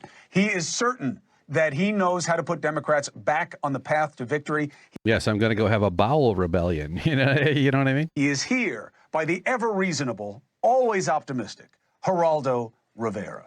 It's good to have you both. Geraldo, you listen to Cenk's pitch, and then we'll pick at him about it. Cenk, first of all, thank you for doing something. Thank you, Cenk, for doing something. Thank you for doing union busting at your work. Almost like a small group of people. Let me pull on my beard that fell out, that I can no longer grow facial hair, except in small little patches. It's still a nightmare. I still have to shave the entire fucking thing, even though it's a nightmare. Let me pull on it. I don't have a Geraldo style mustache to twirl. Have you ever seen an untwirled mustache? That's what that guy's got. We had to rebel at TYT. We were facing disrespectful and exploitative working conditions. I've detailed them in great and exhausting and annoying detail on my Substack, baldontheinside.substack.com, as well as it will be in even more detail in the film, at the final version of it, tellthetruthcenk.com. Check it out. There's all kinds. You can watch 84 minutes of the movie. It's already up. Or large parts of it are up. You'll see how high quality the editing is. Please contribute. Huge project. We had to form a rebellion. We did it in secret because as longtime workers of TUAT, we knew our boss would retaliate. And we were right, meaning we predicted something that we knew would happen, and it was affirmed that based on the retaliation-filled union busting that Cenk did when the union came forward. It included a lie about our integrity and our intelligence, and that erased the story of what really happened. The lie was that outsiders started the TYT union to harm Cenk's run for Congress, as if somehow he was required to say no to a union. He could have said yes, which would have helped his run for Congress, and it probably would have alleviated him of a lot of strain and would have unburdened me, and I wouldn't have made this fucking film, stupid ass. Why did you do that? Of all the things, Jesus. So anyway, Cenk loves to co-opt the language of rebellion, and let's just get into a little bit more. I'll probably say more about that, but calling this RebellionPAC, and RebellionPAC, you can find all the records on fec.gov. Takes a little getting used to the interface, but it's actually pretty useful. You can look up all the donations, various entities have donated, their receipts and their disbursements. There's search filters, super interesting stuff. I'm pretty confident this is true. If I'm wrong, I will correct it, but I'm like 99%. Cenk for Congress PAC was started when he became a politician in 2019. We had been union organizing for quite a while before then, although a TOT audience has never been told that. But so it's called Cenk for Congress, and then he launched his congressional campaign on March 3rd, 2020, of 2020, special election to replace Christy Hill. His primary opponent was the establishment favorite, Christy Smith. He got there was 2 elections, 5.9%, 6.6%. But so he got smoked. He got 4th place. Didn't do anything. It was a carpetbagger. It was an impromptu campaign. Pretty intense. It's all, much of this is in the film. And the name of the PAC, I was losing track of it. So they renamed Cenk for Congress to RebellionPAC. Pretty ironic that he did union busting, which is about one of the most establishment things you can do. TYT uses anti-worker management side law firms, also detailed in the film. And so like they are the establishment. They're corporate. Their number 2 guy is a health insurance executive. His previous career was as a health insurance executive.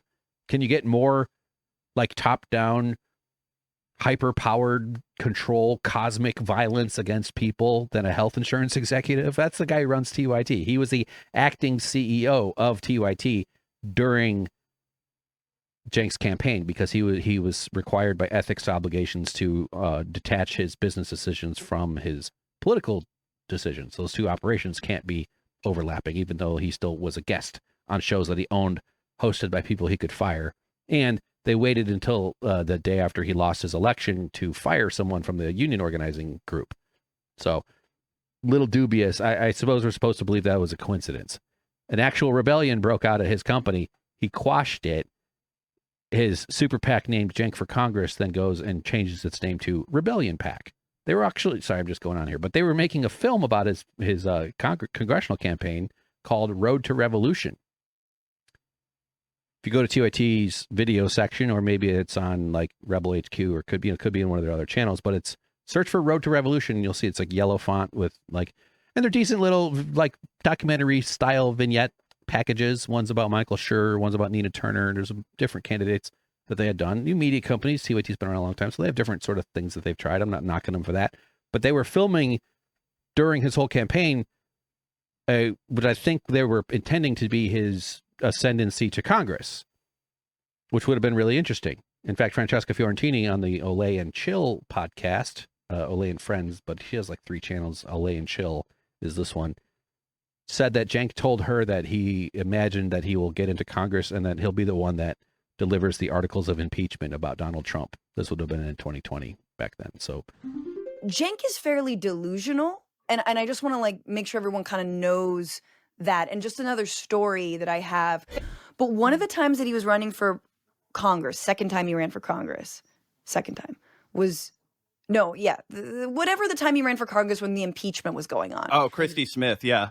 So he was like literally said to me with a straight face, he goes, "Can you imagine? I win and they ask me to present the articles of impeachment to Donald Trump. You know, that's gonna just like, can you like that?" And I was just like, wow, yeah, like a child, like I'm saying, like, dude really thought he was not only going to win the election, but in his like, you got to go into Congress and you got to just crush everybody and make no friends and go in there and you got to fight. And I hate AOC and how dare you straight deals and how dare you. Like, you know, his whole attitude about how you're supposed to be in Congress is basically make no friends, get nothing done. Yeah, and they were going to be like, but at least he was passionate about that. Like, I don't even sense that level of energy or excitement. No, but if it's, but no, because make sure you know that when he's talking about anyone on the left, yes, he has so much passion and anger. Just nutty stuff. So yeah, I would love to see that movie come forward though. Road to Revolution. Clearly they shelved it. He lost. It still might have been an interesting movie to lose a campaign. There's nothing necessarily shameful about losing a congressional race like that. It's fine. But the fact that it turned into him doing union busting would have been a really funny and poignant third act reveal or third act surprise to have a insurgent outside progressive candidate do star in a movie called Road to Revolution, where it becomes him destroying and attempting to crush a union at his workplace started by workers who were trying to slightly improve their working conditions so they could keep contributing their time, talent, and labor to making him rich. This is how I podcast. Sorry if you are watching this video and you're like, play the video. I know, I'm trying. I can't help it. I have to talk. What's the rebellion? Why do you think you can take over the party? Yeah, thanks, Chris. I appreciate it. So we need a rebellion because obviously this Democratic Party isn't working. It's at 26%. They lost to Donald Trump. They lost the popular vote to all 7 swing states. So what do they need? I believe that they need economic populism. Donald Trump pretended to be a populist, but as you see now, he isn't. He's passing $5.5 trillion in tax cuts. Today he said, oh, no, of course we're not going to raise taxes on the rich. So it's the same old Republican Party giving away trillions of dollars to the rich and to corporations.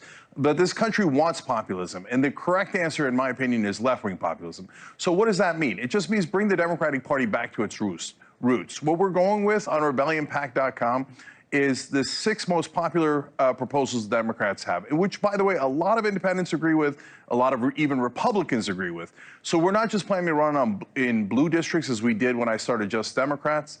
We're planning to run in purple districts and red districts. So higher wages, paid family. What are these 6? Here he goes. Higher wages, paid family leave. Put a pin in that one. Asterisk it up. Family leave. Make sure that we got lower drug prices by negotiating at Medicare, lower housing prices, money out of politics, anti-war. I'm for all those. Lower drug prices, yes. Anti-war, yes.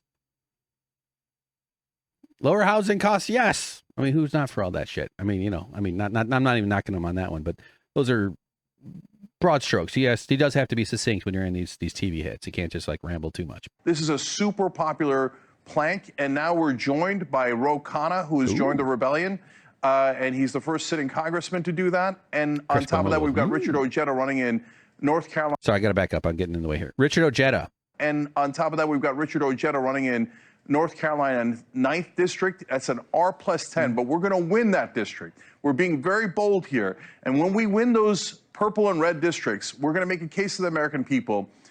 We're leading. We have a plan. We already displaced Trump's power in Congress in 2026. Now trust us to run the party in 2028, and we'll bring it back to what it used to be, representing the average man.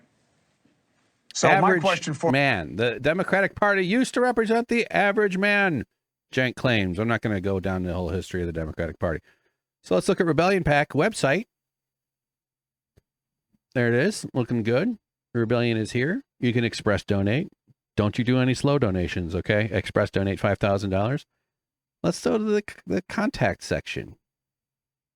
Have they updated it?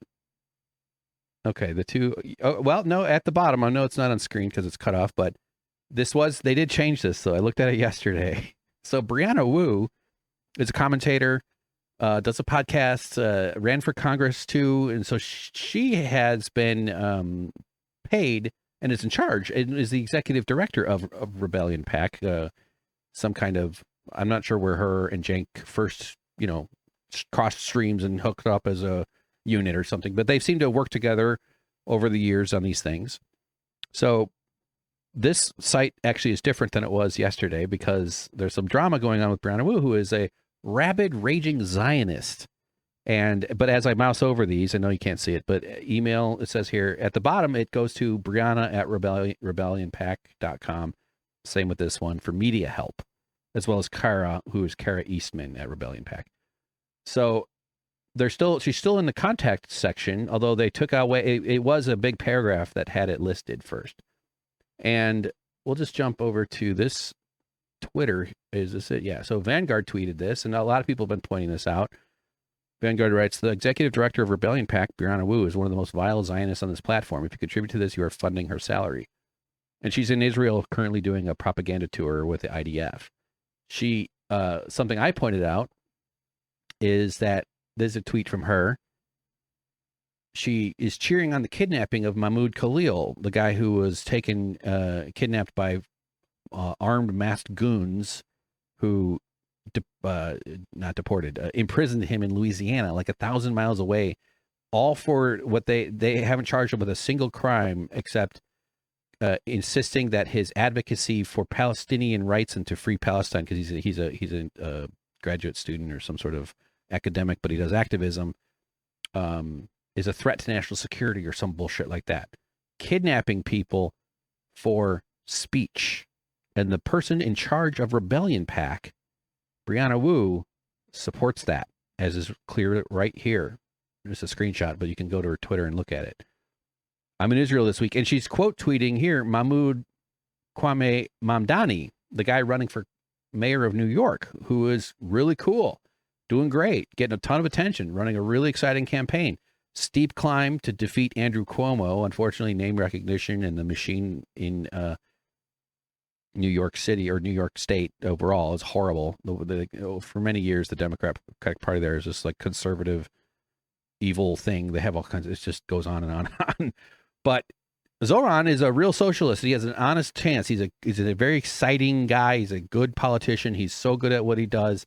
I'm sure people on the left probably have issues with some of the stuff, as is would always be the case, and hopefully always is the case. I'm for that kind of stuff, but because he deserves scrutiny. Anybody seeking power should get it. But this guy needs support. This guy is actually doing a real rebellion. He has a real chance to put a socialist in charge of New York City, or a mayor, to replace Eric Adams.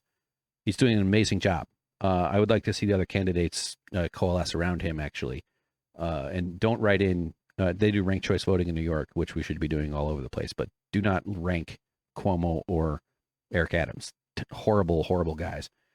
But she's calling him out. So she's attacking an actual rebellion by saying and mischaracterizing what Mahmoud Khalil did, which is he advocated to stop a genocide of his people. And now he's imprisoned by fascist government goons for that. And this is the person in charge of RebellionPAC. So she writes, I'm in Israel this week. Do you think I am organizing divisive protests to divide the country?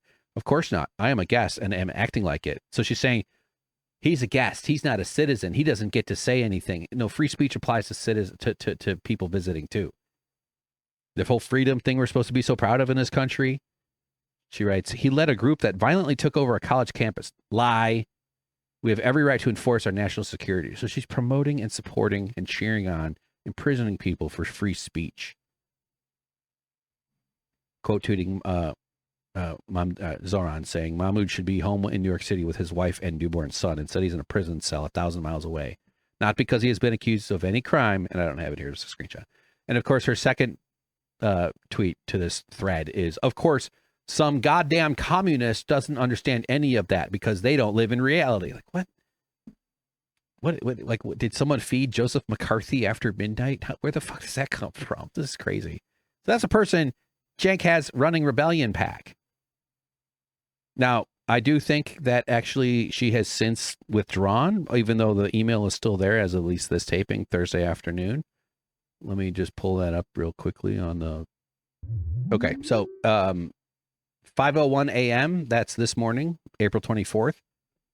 This whole Cenk's RebellionPAC thing, she's been getting paid. You can look it up on the FEC website, fec.gov, and you can see all the payments she's received over the years, thousands and thousands of dollars. So she's known to have a Porsche collection too, which is, I think you can get older Porsches for decent price. I don't know, whatever. But after all this firestorm that erupted, thanks to Cenk making this announcement and people paying attention to this, and Brianna Wu's been on a lot of people's radar for a long time anyway, often gets kind of called out for a lot of horrible takes and stuff. Writes 5:01 a.m. Quick announcement: with my ongoing vocal issues and multiple surgeries this summer, I am taking a step back as ED of RebellionPAC and going on health leave. So pulling back. Now, this isn't the same as getting fired. This isn't the same as like being let go or quitting, going on a health leave. Hopefully, Cenk's kind enough to keep her on board. She probably needs health insurance and stuff, whatever else, what other benefits that might flow out of that. Maybe she needs to start a union. No, I don't know what kind of relationship that employment is exactly. Nor am I trying to pretend like I do. I do know about the TYT stuff where the union I had to help start. But since we're on this here, somebody underneath one of Cenk's tweets saying, bringing the Democratic Party back to its roots, serve the voters, not the donors, and pass popular bills that help the average American. I consider myself something of an average American, which is why I felt like I deserved health care and paid days off for working full-time at the Young Turks, which is why me and other people there started a union. As I wrote underneath the link here, Cenk tried to crush a rebellion at his own company.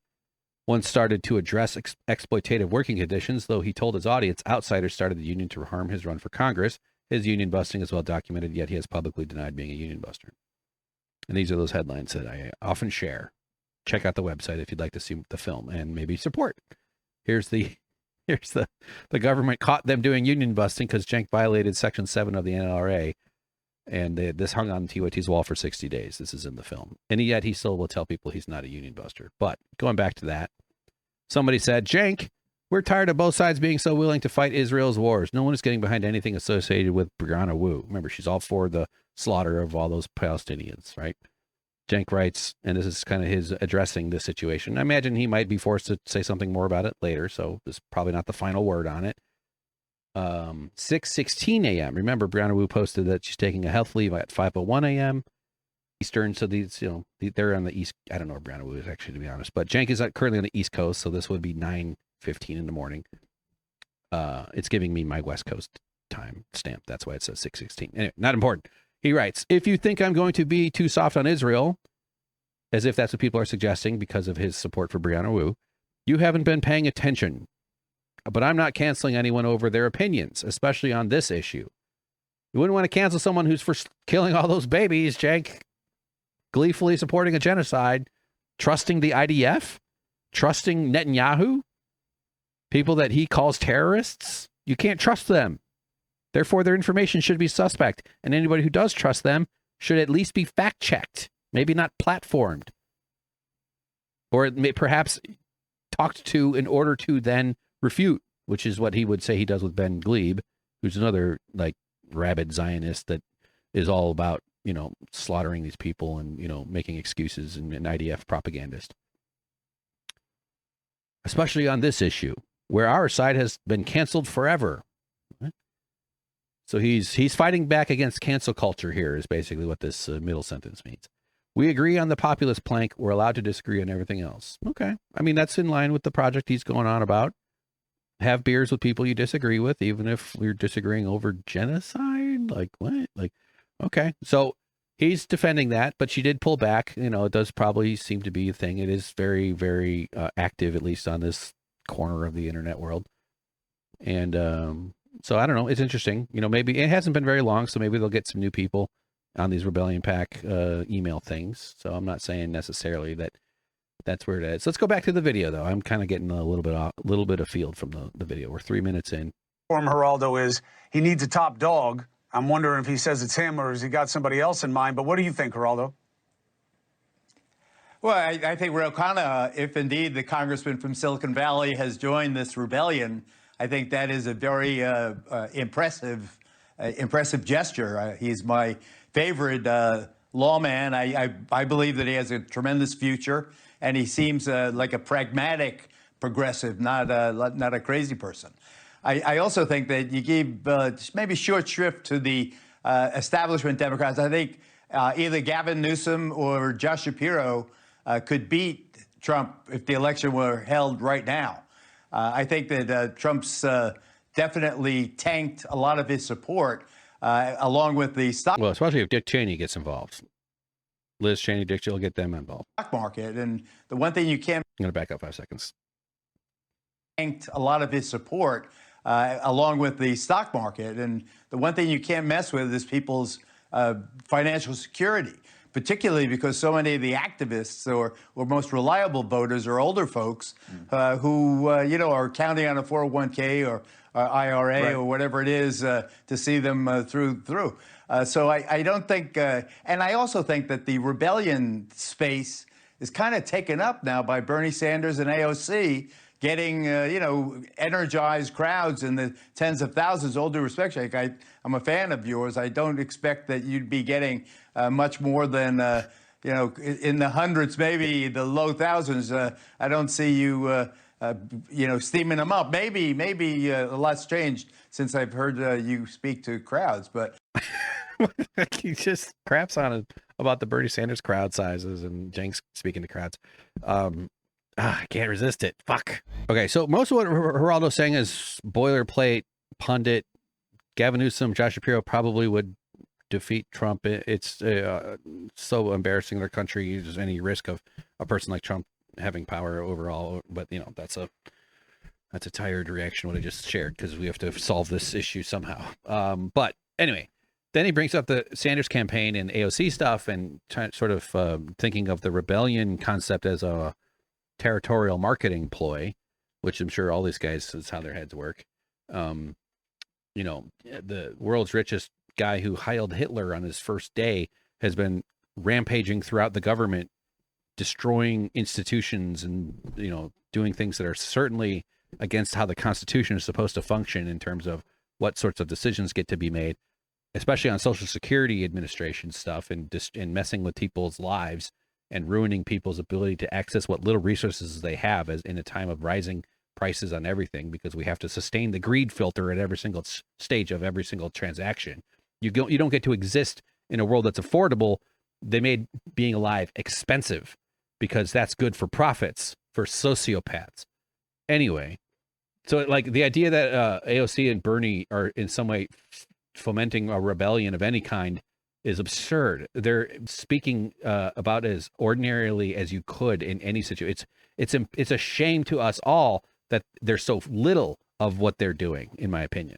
It seems very, I hate to use the term common sense because that's one of those bamboozly words, but it seems incredibly common sense that when these psychos are destroying your society, you should resist them. You should fight them. We lived on an island with 100 people, and one of the people had 60 coconuts and gave 3 coconuts to a small group to enforce violently that the bottom 60% doesn't get to have anything other than a sliver of a coconut. Eventually, that bottom 60 to 80 people going to get together, do something about it, and then the population of the island goes down to 99 people. We should, I'm not suggesting any kind, I mean, tax billionaires out of existence, fight overwhelming power, restrict power at all stages. Anyway, but it's hilarious that Geraldo is digging at Cenk on this, and Cenk is holding his composure, which is fine. It would have been funny if he freaked out. So, which made me think, I tweeted this, but this is from TYT. April 1st is when I posted it, but Cenk butthurt at being iced out of Bernie Sanders and AOC's LA rally, speculates Bernie caught feelings and is clearly jealous. Bernie goes on shows that argued against him. And of course, I'm getting under Cenk's skin. Maybe not, but could be. Sanders knows associating with union busters is bad politics. CC Rokana, Nina Turner. Are they ever going to deal with this? Face it head on? But let's listen to what Cenk says. Screech said, Bernie's coming to LA. Would someone with a membership ask Cenk if he will join Bernie when he comes into town, please? Screech, you're in the YouTube member section, so you just asked me. No, Bernie, I don't know. Look, I agree nearly 100% with what Bernie's doing now, and I've agreed, 95, 98% with what he's done throughout his career. He didn't agree with card check. That's in the film. Opens with Bernie explaining it. And I don't know if he caught feelings, but I see him going on shows that argued against them over and over and over. That caught feelings, actually, I looked it up on the Urban Dictionary. It also means romantic feelings. So maybe Bernie's just like, I'm feeling very attracted to you, and I just don't. Do you? You're so ugly. I can't get away from you. Like he's like a 12-year-old that doesn't know how to deal with it. Over and over and over again. But I caught feelings. Again, I'm not obsessed with guests, but no, he's not obsessed with guests. That's for sure. But no, he's not coming on, and I'm not going to that tour. I would, but you should ask Bernie about it. Okay, all right. Oh, I'll get to super chat next time. Yeah, we'll be right. He's butthurt about it. Butthurt's the right word. That's some butthurt there. Funny stuff. I was at a Bernie Sanders rally filming Cenk getting paid as my day rate as a field producer, cameraman for TYT. This is from film stuff I filmed on my phone. Irvine, California, 2016. Presidential candidate Bernie Sanders introduced by future union buster Cenk Uygur. I don't have all this footage. I wish I had more. I might be able to get a little bit more of it somewhere, but so I did add some editing to this in terms of I put some labels on there, so we're going to see that obviously. But I worked with, this is when I was running around the country with Jimmy Dore. I was actually in a Bernie Sanders motorcade. We met him at an airport. Plane lands, all these reporters pile out. There's all these like security trucks and like white vans for the reporters. It's this huge thing to go on a very high profile presidential candidate motorcade. And we drove up a major LA highway with the police escort. We were in a white van, me and Jimmy. we were in California. They just flown in from Puerto Rico, and these reporters were all kind of like just tired. I don't remember any of them. We kind of chatted a little bit, but you could tell they were exhausted. It's a lot of work to chase around a presidential candidate. It's a lot of travel. You know how tiring travel is, fucking airports and stuff, no matter what. It's always exhausting.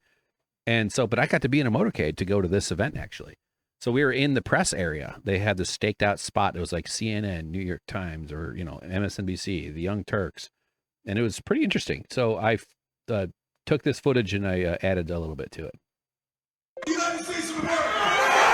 Now that's Cenk on stage saying the next president of the United States of America. So he's the guy who brings Bernie on stage to give you a sense of where he was to now he isn't even in touch with Bernie Sanders and is telling the camera to tell other people to talk to see what's going on with it. So like, that's how far he's come, how much that Velcro has been split off, ripped apart.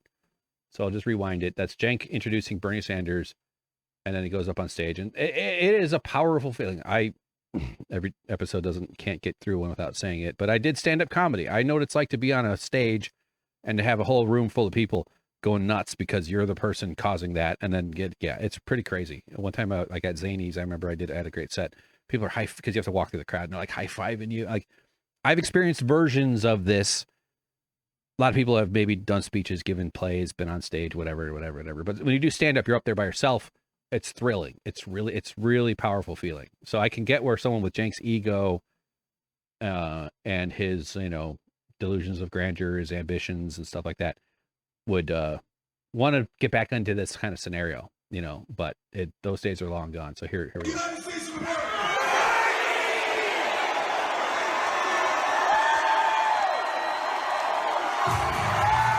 Good camera work. Now there's Bernie. Hello. Shaking hands with a union buster. Are you a union buster? No, I'm definitely not a union buster. What a liar. Look at that screen. Look at all the evidence of him union busting while he says, oh no. But anyway, so Bernie comes on stage, walks over to the Cenk. I added those labels, like I said, those were not on them while I filmed this. And so, yeah, Cenk is there at the rally. And this is among the reasons why he's butthurt about it. We're not going to play it again. And then that's why it's funny that Geraldo just ribbed him about. So it just, I don't know. I think Trump is beatable. He's beatable brass tacks. He's beatable. He screwed beatable, up this thing terribly. He's screwing it up. We'll see what he does. He's beatable because he can't run. So, Cenk, the central theory, though, is Trump just put out merch that says Trump 2028. He's going to try to run, and it's going to be. How do you displace AOC and Bernie? So there's no need to displace AOC and Bernie. I don't have any problem with what they're doing. I think they're doing a great job with the rallies. You guys and I might disagree on some of that, but this has absolutely nothing to do with me. I'm part of the people who founded this organization, and I'm on the board of it. Cara Eastman, another great progressive Democrat, is the executive director right now. Brianna Wu's on the board with me. So this is a giant organization. And we've got one other candidate coming out on May Day. He's another excellent popular. Yeah, May Day is internationally celebrated as a important holiday for workers and workers' rights. In America, that day is suppressed because I think it's, and forgive me, I don't have the super detailed about it. I'm embarrassed myself with that. But it's a strike action, I believe, that ended up with a lot of violence from the state and from the business side against workers. I think it was in Chicago, and it's been suppressed in America, replaced with Labor Day, which is later in the year. I think it's May 1st. But it's just kind of annoying that they're going to be doing, because it's about a rebellion. It's about a union action. And the fact that he's positioning, I'm going to have to, we're last week of April here. So, but the fact that he's like kind of positioning his announcement of a candidate for May Day, which is to take advantage of the movement, because it is getting a little bit more attention nowadays. Socialists, labor activists, people like myself. Again, I need to bone up on it. I just betrayed my ignorance. I'm sorry. I'm embarrassed. But it's offensive that a union buster who fought a union that workers started in secret to try to get better working conditions, especially for me. I was the core person in this case in the second attempt at the union. You know, no benefits, no health care. Very classic class struggle, very classic class war stuff happened in the TYT union story. That's like the bigger themes I want to explore with the film. But so this is just co-opting rebellion and language. You know, I was saying earlier in the podcast that they had a documentary called Road to Revolution. Cenk has a channel called Rebel HQ. He always likes to use this sort of language of being an upstart and outsider fighting to get into the system. And in a sense, him as a progressive up in this ruling class sort of battle does kind of make sense to position himself as an outsider. The Democratic anti-progressive machine was marshaled against him. It had during his congressional campaign. I don't think they were really too worried about him during the Biden stuff, his presidential campaign. But it's still incredibly odious and deceptive and classic capitalist co-optation of sincere efforts to improve people's lives for average workers when he is a union buster who lied about the workers, smeared the workers as part of the union busting by claiming that they were manipulated by his political foes into unionizing. Total bullshit. So the May Day thing set me off a little bit.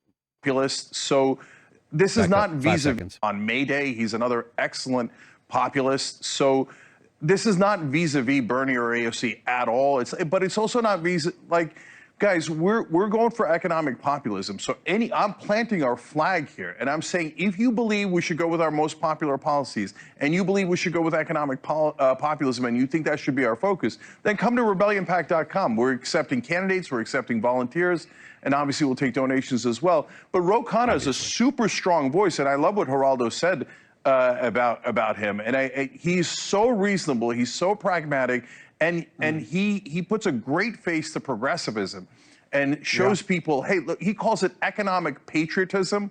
So I think he's... As Zach on the Vanguard has pointed out, Ro Khanna is invested in Palantir, which is Peter Thiel's surveillance technology and information hoarding data harvesting company. So, you know, these guys have their fingers in everything. I do think Ro Khanna is better than, you know, most other candidates. I'd love to get his interest in the film or maybe his support. He's in the damn movie a bunch. You know, eventually, I don't know if the stink of his union busting pal Cenk Uygur will ever cause him to address it, but you'd think progressive politicians would want to address this stuff. Anyway. He's one of the really bright lights in our party, and I'm thrilled that he's with us. One of the other things we're going to do, guys, is unlike the establishment Democrats, we're going to be all over media. We're not shy about media. I'm not. No, the other co-founders are. Certainly Ro Khanna. Except Cenk's afraid to go on the Sam Cedar program. He's even said it. I just don't have to go on his stupid show and agree with his stupid ideas. but you just, again, stupid. Again, these are words that you reserve. Okay, why do you... Randy, if I called you a Nazi and I said you're a right-winger and you're secretly taking money from Pelosi and Charlie Kirk, then, hey, and you said, hey, and you got angry with me, wouldn't that be a rational reaction? I think there's been a conflation with... reaction be, oh, I love Cenk. I love that he called me a Nazi. I can't wait to work with him. No, he's a freaking grifter. That's all he's ever done. I don't want to go on a stupid show to talk about his stupid ideas. Wait, you're getting that. You're talking mechanics where you don't yet have a philosophy. It seems to me you put do have a philosophy. ahead of the horse here. Well, I heard you, but you sounded an awful lot like a lot of Democrats I've heard over the years. With all due respect, a lot of liberal Democrats. You want to feed the hungry. You want a minimum wage, and etc. What about DEI? What about the fact that race plays such a noxious role? What about the fact that this is really a country? Such a Fox News pivot. What about DEI? What about these words that mess people, that scrambled my viewers' brains? Divided, not so much class. I know we like to make it, as colorblind as possible, but there's race is the core of a lot of the distrust between groups. I think that what you need is someone popular. White supremacy is the core, dipshit. Class is massively part of it. Obviously, it's all interconnected. you know, as well as populist. You need someone with magnetism, with the charisma, who can compete against the probably J.D. Vance, I would expect, or Don Jr. maybe. You know, I think he's saying, is he using them as examples of magnetism? I think he means they're going to run instead of Trump. J.D. Vance says that's a decent guess. If Trump doesn't, let's. I think that the Republicans are square. Trump is one in a trillion. He's the only movie star they've had since Ronald Reagan, the only one they're likely to have going forward. Star of Home Alone 2 and a few Saturday Night Live tapings and a show that was essentially a religious experience, The Apprentice, which went for, 14 seasons? I think people underestimate the influence that had. Celebrities, which is America's royalty, bowing down and supplicating to a rich, powerful businessman. It was all a show. It was all fake. There's all sorts of story. He bankrupted casinos. He's a horrible business person. All kinds of ways. It's terrible. But playing this cartoon businessman villain, inhabiting the imagination of people. But The Apprentice really did cement the Trump's proficiency in business somehow, because you had people like Adam Carolla and Pauly Shore hoping that they don't get fired for trying to sell cologne in Times Square or some stupid bullshit reality show nonsense. Americans are very susceptible to that kind of conditioning. I think that we underestimate how much effect that The Apprentice had. Great point, Hank. Thanks, Hank. But I don't see where you squeeze in. I think when you're getting a new product in a market, I like that. You go to the store. I love that he just starts lecturing them about how to do a product introduction to the market. Because Cenk fancies himself a fancy big shot business guy, and he is. He's a horrible businessman. I mean, the union busting itself, obviously, I talk about that a lot. But yeah, go to the Target, wherever it is. Where's my space in the shelf? I'm not sure where the rebellious what kind of ketchup Democrat space in the shelf. What kind of ketchup are you, Cenk? Yeah. So what a pro. He took it and he ran with it. What kind of relish are you? The bright relish, or are you kind of the faded, the regular looking pickle color relish? How do they make it so bright? How does it get so green? Is that a Chicago hot dog? Some of those are good questions, Geraldo. So first of all, on culture wars, this group isn't doing culture wars. We're focusing on economic issues. Except when you bring up a contributor on Jillian Michaels' show, like we did with Francesca, that was a culture war. That was you doing it. Throwing somebody that at the time was still working for you under the bus. So we're not interested in having those debates that are wedge issues that drive us apart. And we talk to the other side. We're willing to talk to everybody. I took a lot of heat for going on right-wing podcasts, independent podcasts, and I'm totally in favor of that. We lost the popular vote. Good. We need to regain the popular vote. And you do that by reaching out to independents. At this point, Donald Trump is intensely unpopular. Last poll that came out is he's at 40% approval, 59% disapproval. You know why? Because a lot of independents voted for him and they got screwed. And we're giving a real option here now. This is not the same old Democratic Party. We're not doing culture wars. We're not doing the establishment nonsense where they never actually pass the bills. Hold us accountable. We are going to pass these bills that America loves.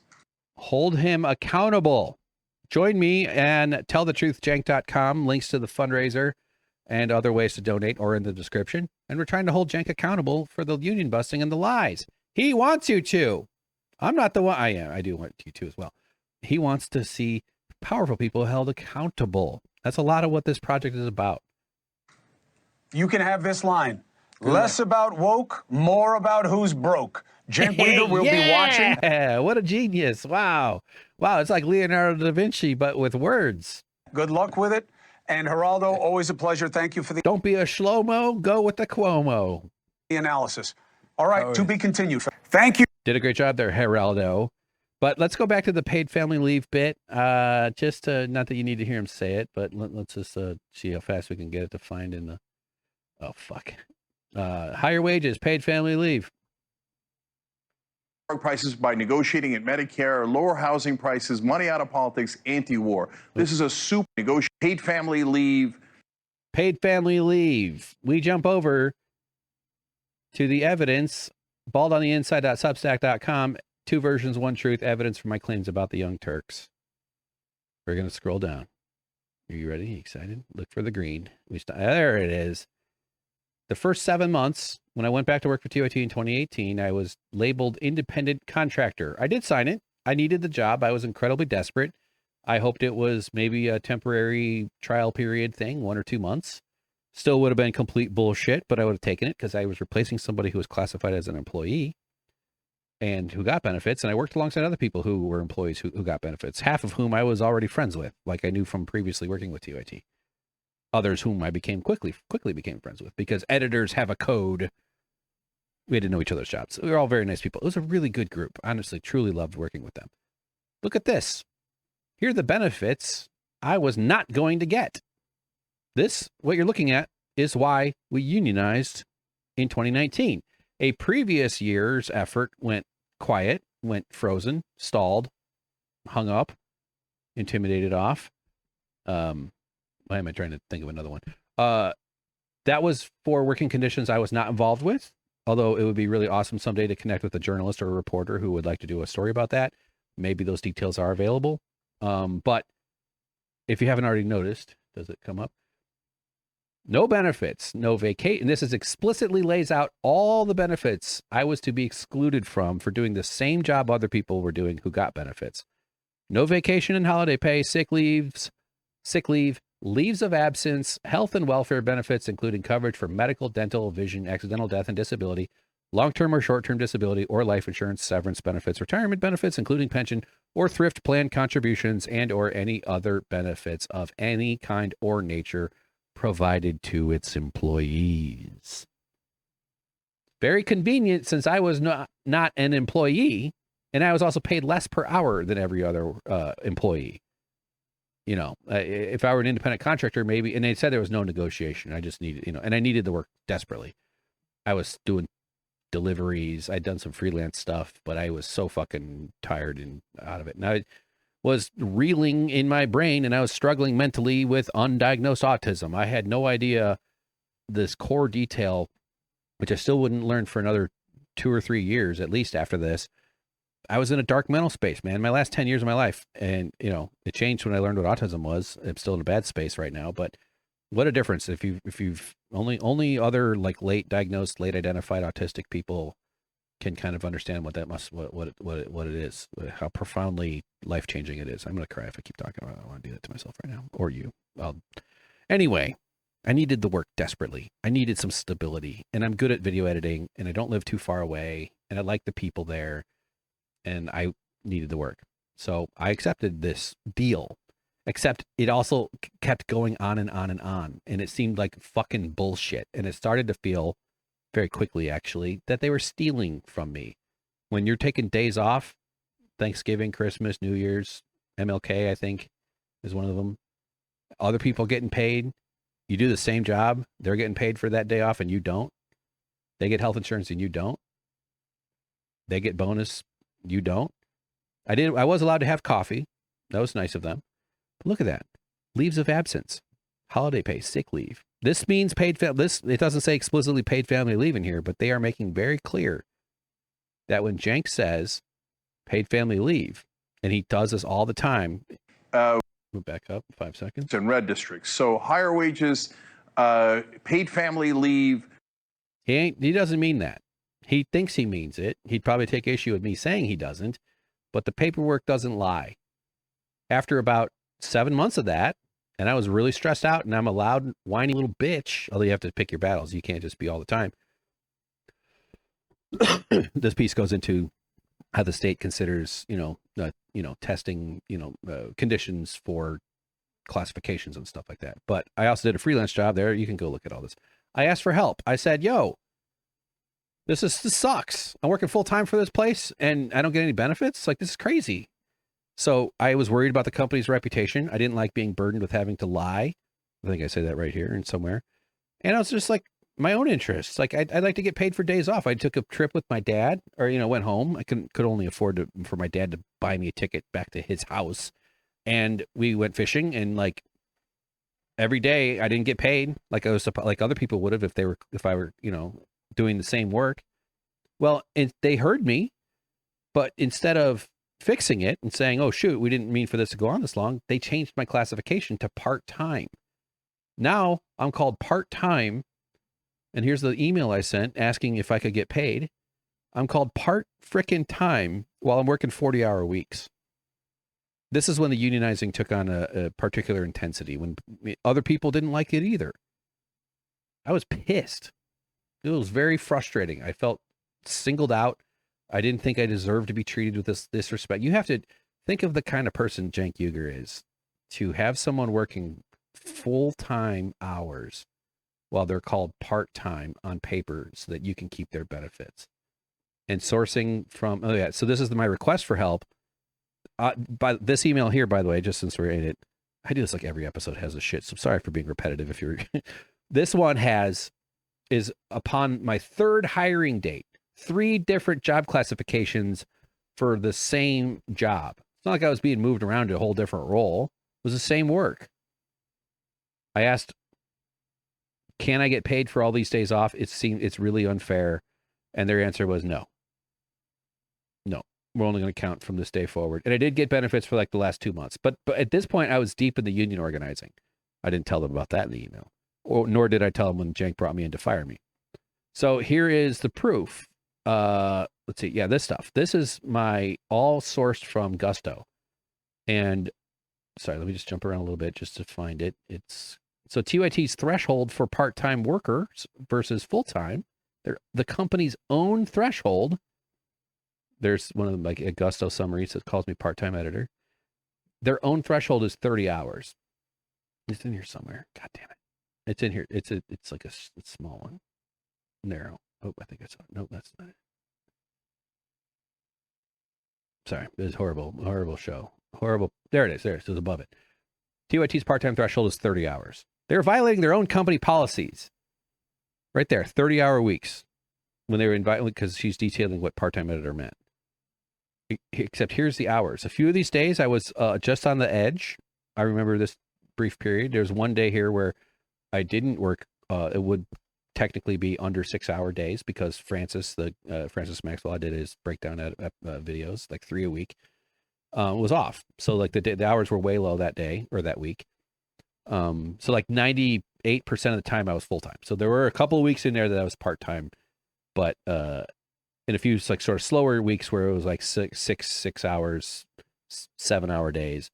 But when they finally labeled me formally part-time temporary, as you can see right here, 8-hour days, every single one of them, 7.86, 9.02, 8.5. I got paid overtime. I was told I wasn't supposed to get overtime because I was an independent contractor. This is back in this period. And this is why we unionized. So no benefits. All these X's are days off I should have been paid.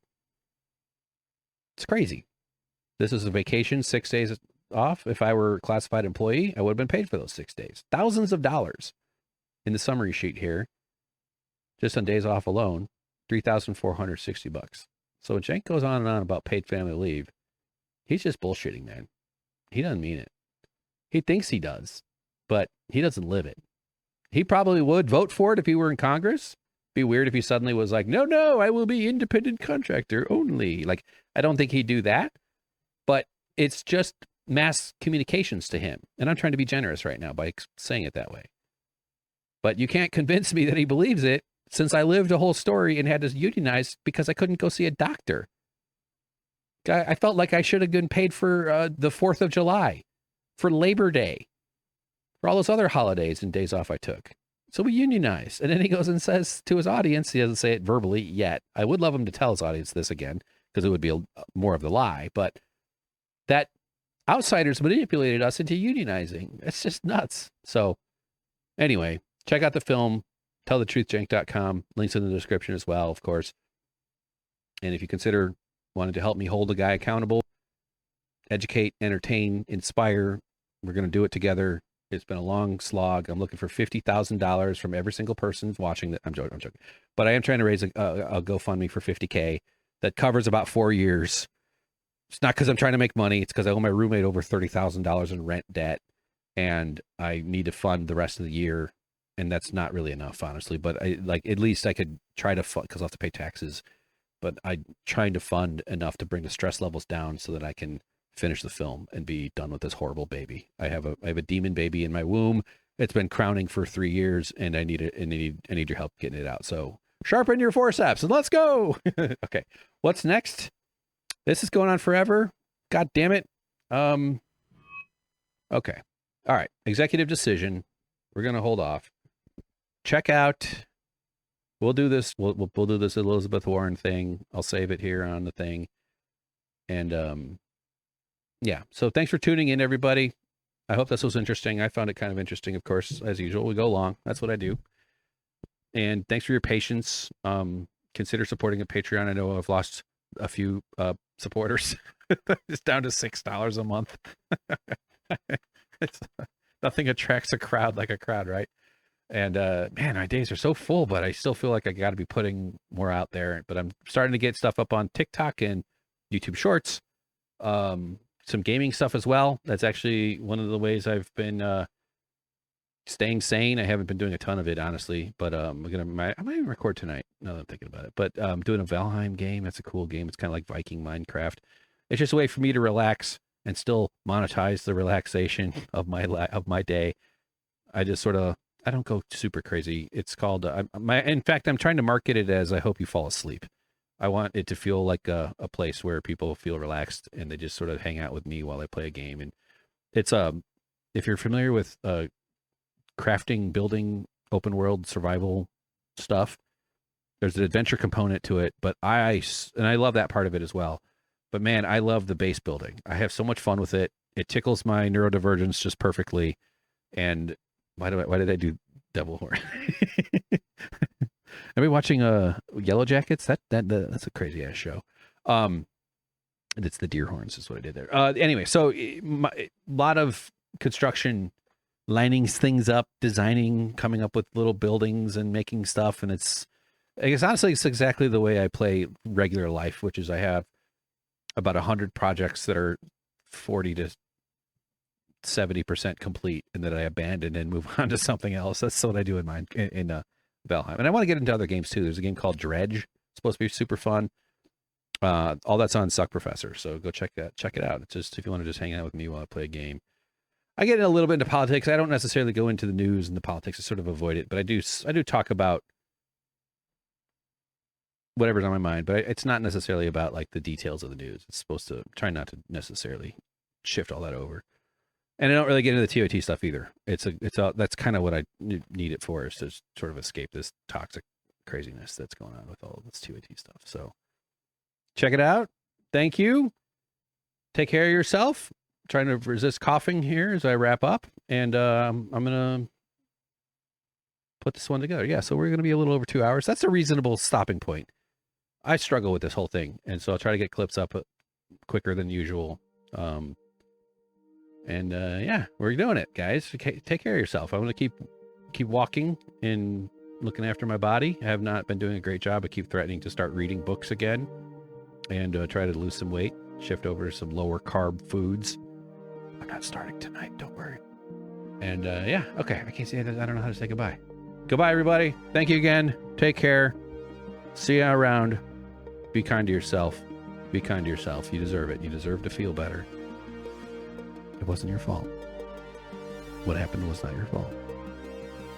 Okay? You have permission to grieve and to move on and to feel okay about it.